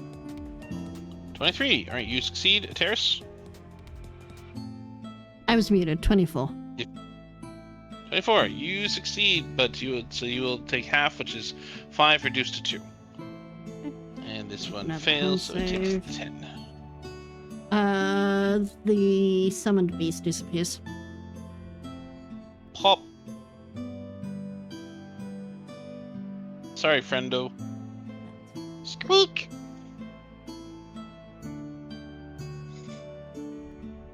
I think All though, right. before his turn ends, he still has a little bit of movement. So Raya would Still go over moving, and you there. still have your bonus action. Raya would go. Is I would move right next to Terrace, and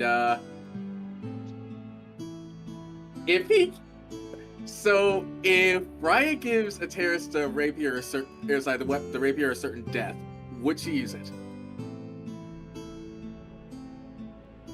That's up to Terrace.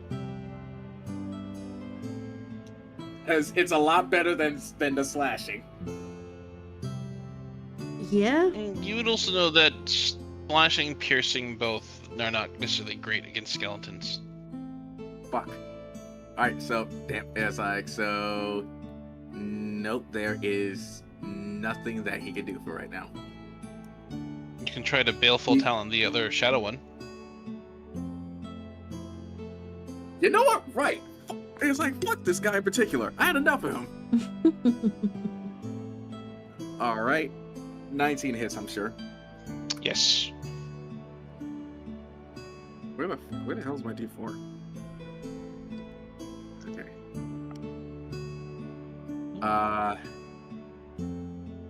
9.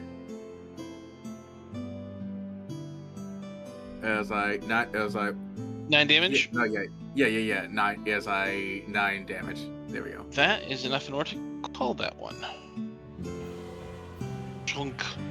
Like, taking out like just the base of the rib cage and just pop it off so the skeleton falls over. Alright, anything else? I think that's it for you. Yep. Because that's action, hasted action, movement, bonus action. Got it. Terrace, you're up. Dokie. Terrace is going to move. Where did Raya end up? He is. I'm right here. Where? Okay, there. Yeah, you're. You're under things. Yeah, the Okay. tokens are on the front. Terrace is going to move here on this, above this dead skelly. And is going to sort of shout an apology to Raya quickly because he is in 10 feet of her, as she erupts in tendrils of Arms of Hadar. Alright, Raya, you become familiar with this as these heavy creaking vines and lashing roots suddenly erupt in from inky blackness around a terrace. What kind of save do I need to make? You need to make a strength saving throw. Oh.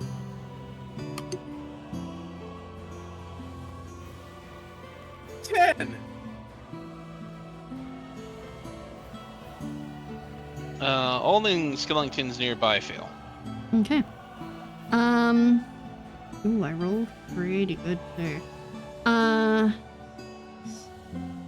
11, 15 points of necrotic damage. 15, that's enough for this one to be destroyed. I need dex saves from you and Raya, please, as this one blows up.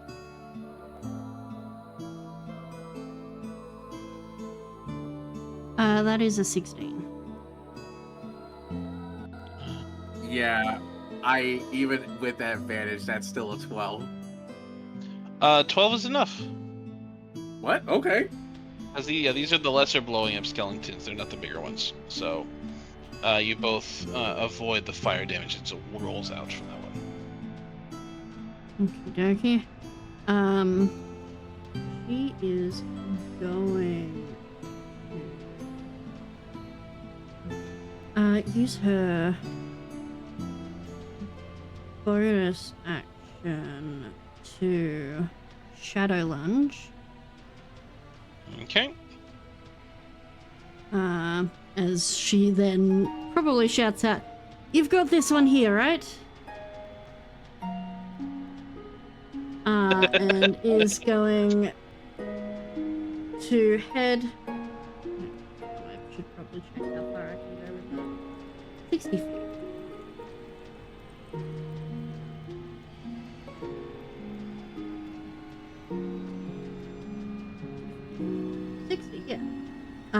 Shadow lunge over to there and is going to jump out of that shadow and take a swing with haste at this guy here. Okay. And that is a 22 to hit. 22 will hit. Dokie. Is 9 points of slashing and 6 points of fire. Alright, it is immune to the fire. Yeah. But it does take the full slashing. Okay. And then Tenorel, where he is he General able... is currently fulfilling your objective. Yeah, that's what I was making sure he was doing. Yes, Cool. General is currently fulfilling your objective. Then that is my turn. Alright. Flaming Skeleton. Flaming Skeleton, that one's going to attack you. This one's going to move to here against... Oop, I can get rid of that, actually. This one's going to go here and attempts to hit Raya twice. Sorry, Raya, I kind of just left you with him.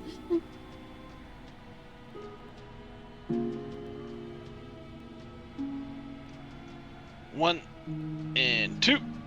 Both of those are misses. Yep. And then against you, Terrace, 1 and 2. Both are misses. So, woof, woof. That is their turn. So then we go to the Water Elemental. The Water Elemental got his Whelm back. So he's going to scoop up all of these three guys and whelm them. Let's go. So Not overwhelmed, not underwhelmed, just whelmed. Best kind of whelm. just whelm.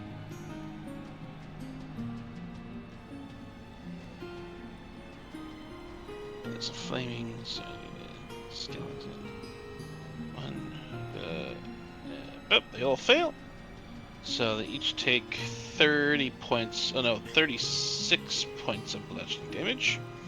Which means these two basically boop and boop.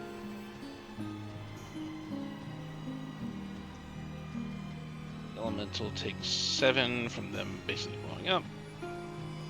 And actually less, because that is less. So you take the 36.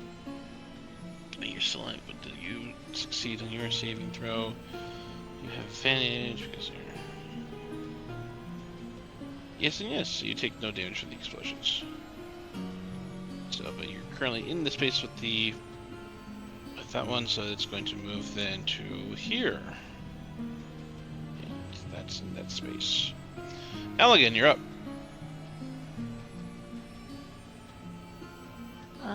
I am going to whip the wand of magic missiles out of my coat, and I'm going to aim it between these two skeletons and let out 5 bolts. 3 at the one in front of Raya and 2 at the one over here. Got it. So that's going to be 11 damage on this guy and 5 on this one. Ow. Let's go. Force damage if it matters. Force damage does not matter, but it is not resisted as well, so. Okie dokie. Anything for your bonus action? Nope. Alrighty. Shadow Schmillingtons. This one is going to launch finger darts at Raya. Q. With a miss. Did you just say one. pew? Yes, I did say pew. What do you want from me? No, it's just like pew. Just like just to the same thing as the Owen Wilson. Just wow. Wow. Wow. Wow. Wow. This one against the elemental. It misses the elemental. That's surprising. The other one, disadvantage attacks 14 and a 7. Doesn't. Thank you, The Dad. 14 does hit. There's 10 slashing. So that's. The elemental does take 10. But does miss in the 13. That's that. That's that one. That's that one. This one now is going to go 5, 10, 15, 20, 25, 30. Why did Captions think I could just call Dead Dad? Gee, thanks, Cal. Gonna go there. Didn't curse us enough already? And the Schmelingtons. These ones are going to dogpile a terrace.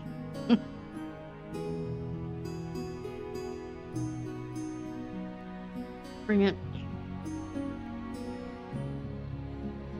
Alright, so you have a single flame attack against you, Terrace, from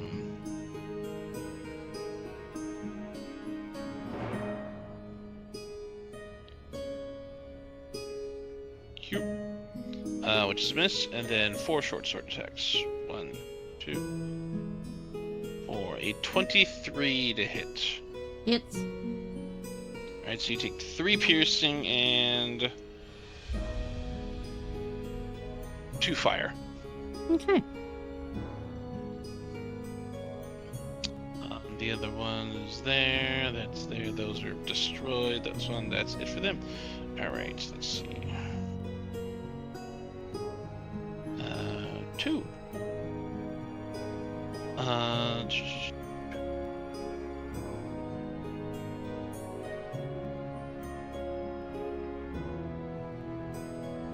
Raya, you see a sudden bag of what looks to be like tar or dust fall onto the individual in front of you, where it starts, this whole time just smacks onto it, and let's see if it makes a saving throw. It does not. I give it my 6. You give it your 6, alright, so it fails. You give it Fuck you, its 6, so it is Skelly. blinded and starts, and it causes it to use its reaction to move about blindly, so it leaves your space and you have an opportunity attack against it if you so wish. I do! And you want to know what's really interesting? Sneak attack So- works on outside your turn. Yes, I'm aware of that. Okay.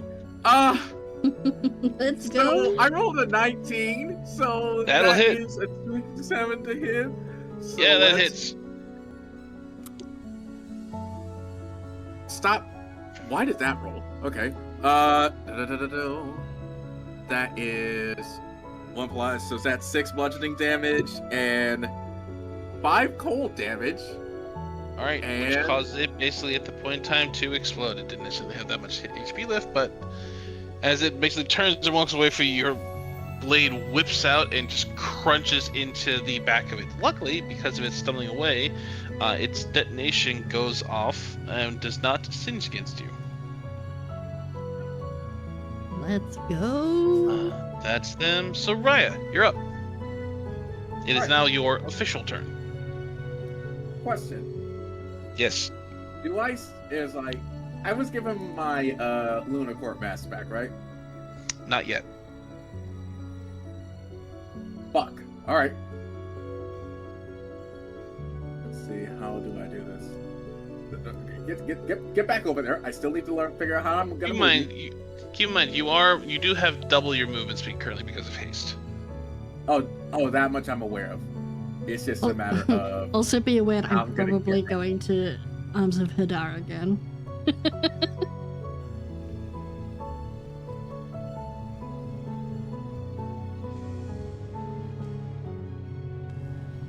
I still have my bonus action to dash. Don't worry. Yes.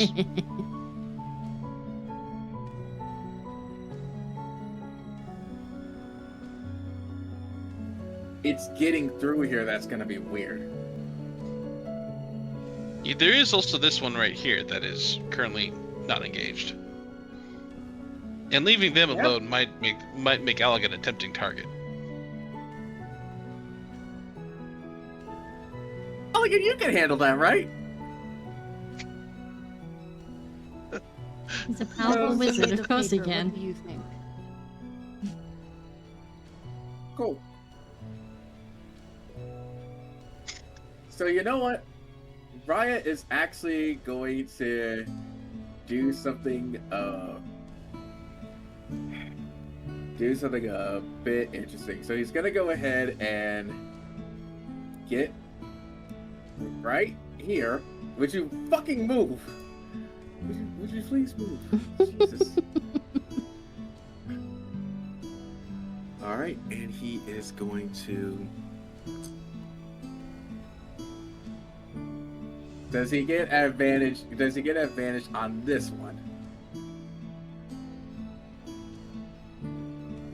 Yes, he does have. Well, he does not have advantage. He does have sneak attack against it. I can work with that. All right, does a 16 hit it? Yes. All right. And I will say you do enough minimum damage to that one that it just pops. I need a dex save from you and a Terrace, please.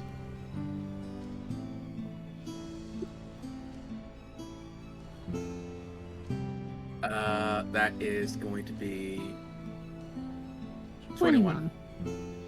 Jinx. Yeah. All right, you both succeed. A Terrace, yeah, the fire and flames do not lick against you.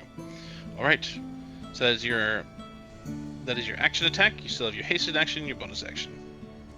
So Raya is going to get right here. Okay. And how do I want to do this?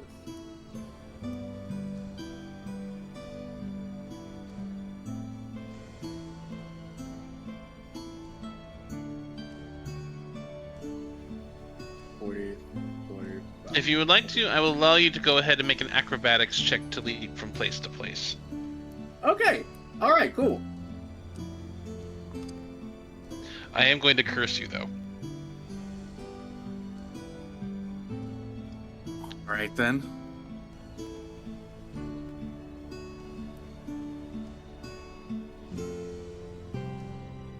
You can take a -3 to your roll. Okay, so from a 23 to a 20. To get 20, right, that is still enough. to get right here. Yes.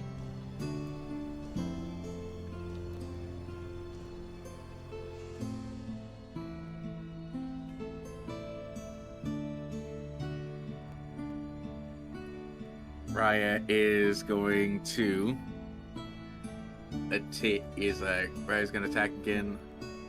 I don't think he's gonna get sneak attack on this one. No, I believe you already. Oh no, your regular attack does enough damage. So yeah, you'd still get your sneak attack because it is still adjacent to a terrace. Okay. 17 to hit. Hits. Okay.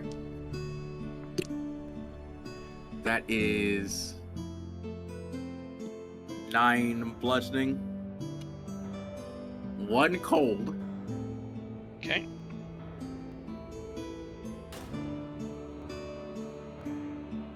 $16 sneak attack. So 30, so 10, 16, so 52. Yeah, that one again, very similar to the very first one. You just launch forward, and the blade comes even through the jump, just whips through and just crushes the skull of that one. I need you and a terrace to each make dex saves, please. How many times are we gonna hear that? 26. A couple more.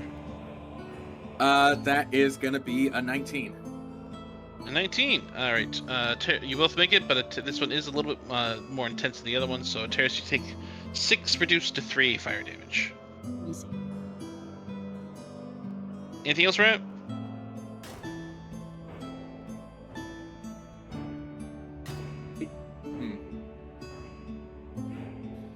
You can use your bonus action to stab that one if you want. He's gonna stab that one. Stab it. Stabby, stabby. Yeah. Is like, yeah, I rolled. Is like, yeah, I rolled 3. I ain't hitting shit. You might. Their armor class is 12, so. Hold on. 3 plus 9. That is a 12. That's a 12. So that'll hit. Okay. That is 10 piercing damage. I need you and Ateris to make dex saves, please. You cannot be serious. They 20. don't have a lot of. The chaff don't have a lot of health. All right, you both. That is Night, Cal. back out. You both succeed and take no damage from that one. All right, Ateris, you're up. Ateris is Arms of Hidaring again. Okay. Ryan, I need your dex save. Is it a con save or a dex save? It's a strength. Strength save. Wow. Okay, nat 20. So we're 21. Yay! Wow. I wish it was on something else, but okay. These skeletons both fail. Okay. What's the damage? That is 5, 11 points of necrotic damage. They both hop. I need Ateris you to make 2 dex saves, please. That is a mod 20 and an 18. Both succeed. You are safe. Okay. Uh, My hasted action. She is going to move here, and she's gonna fire the bow at that thing. Sure thing.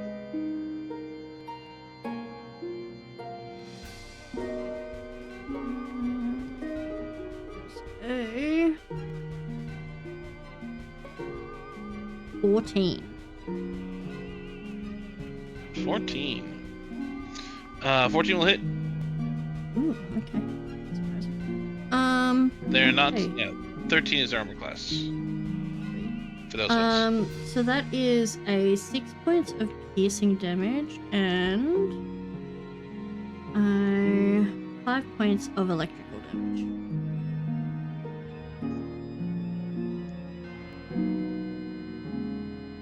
All right. It still stands, albeit barely. Anything else? I think that's all for you. Yeah, that's her turn. All right. The elemental then finishes obliterating those 2, which then at that point in time, then it begins surging this way towards the largest source of fire. It's there. Alligan, you're up. Alright, I'm going to move here. Is this guy right here still alive? Yes, albeit barely. You can see that the skeletal form is kind of just barely like holding itself together. Okie dokie. I am going not that, thank you.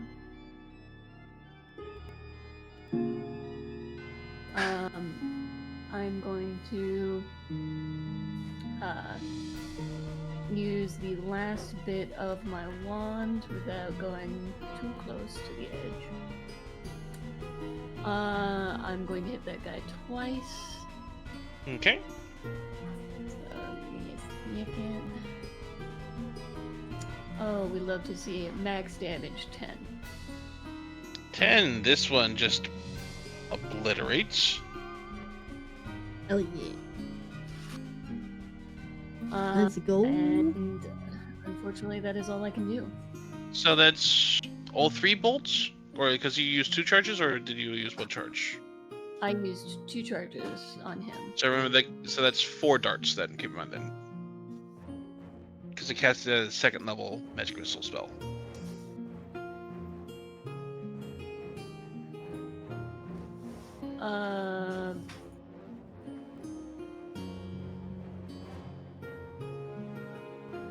Okay. How far does magic missile go? That's 120 feet. It's pretty far. Yeah.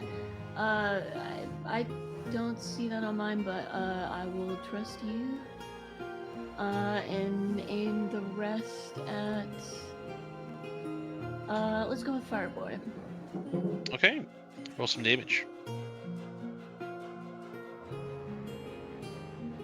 Nothing to write home about. 7. 7. It does not quite pop, but you can see the bolts slam home and go clunk clunk. All right. And I think that brings us to the end of that. And then Red, does a 21 hit you? Yes. All right, so you take Where's- 7 piercing and 1 necrotic Where's that coming from? from this guy right here. Okay. All right. I need a DC. You actually don't need to make this saving throw. Is it because I'm half dead? Yes. Cool. This one then comes here and will throw fire at Raya. Terrace, because it sees more at Terrace. There's benefits to being dead sometimes. Yo, thank you for the raid vector. On Russell Natural 1, are you kidding me? Sag. Boo. And then the 10.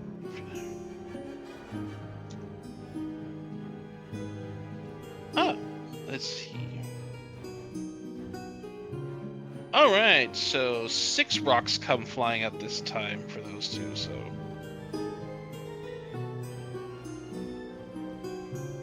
And of course, it's a good roll now.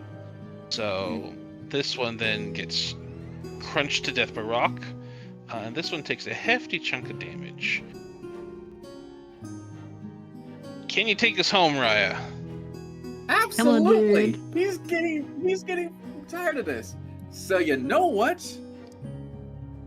He's gonna walk up to this, and we're booming blading this too. So let's see. No, I am tired. I'm just like praying for the natural one. No natural one for you. Oh, sad. Thank you, man. It was a 25. That'll definitely hit. How would you like to do this, Raya? It doesn't have enough hit points left in order to last. How would you like to do this?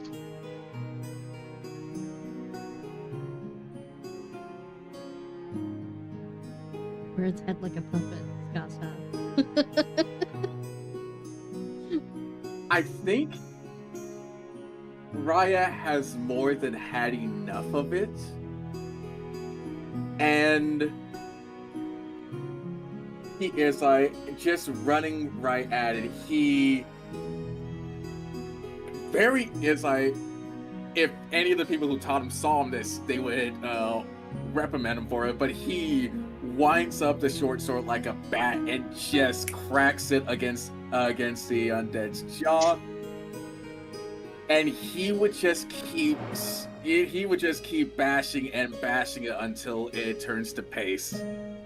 Go Just, ahead I and make guess. a strength check for me, please. Athletics.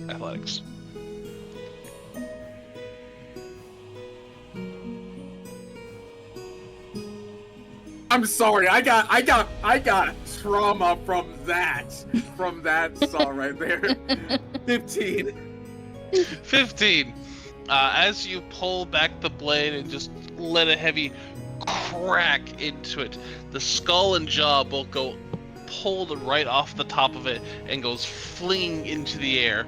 And you can hear it crash amongst the tree branches as the body begins to just slam into the body again and again and again. Bones, chips flying off into different sections before it eventually crumbles into dust and bits and chunks of bone. And with that, you can all hear the sounds of fighting fade in the distance as the water elemental begins surging around, putting out the different fires in the nearby area. Thanks to your quick actions, not very many died, but a couple still lie cold and unmoving on the ground itself. And with that, I think we will close it here for the evening because we've run a little bit long and extra. So with that, we'll pick up next time as the group departs out from Sweetwater Oko's camp and pick up the remnants as to what has happened after this intrusion into a terrace's dreams or nightmares by the Draco Lich. Thank you all very much, everybody, for joining us on this session of And We Went Out Roving. I am Seven Seal Ursa, or Baron. These are my lovely ne'er-do-well adventurers, Co, D, and and Midge that have all run us through. And we hope to see you all next time and in the future. Thank you all for joining us. Thank you for raiding over, Vector. Alrighty, guys. This has been a really fun session. Let us forward on the raid to someone, shall we? Ba-ba-bum. So once again, thank you for joining us all for this session. Hope you guys had a lovely one as well. We are going to raid over to Behold Roleplay. They are just starting their stream for Destiny Forge Season 2. Season 4, sorry. My bad. Dyslexia. But yeah, we will see you guys next time. I will be live through the week with some art streams. But for now, take care. I hope you all have a wonderful day or night wherever you are in the world. Stay safe. Do something that makes you happy and tell someone you love them today. And if you can't behave, don't get caught. We'll see you next time. Bye-bye. Bye.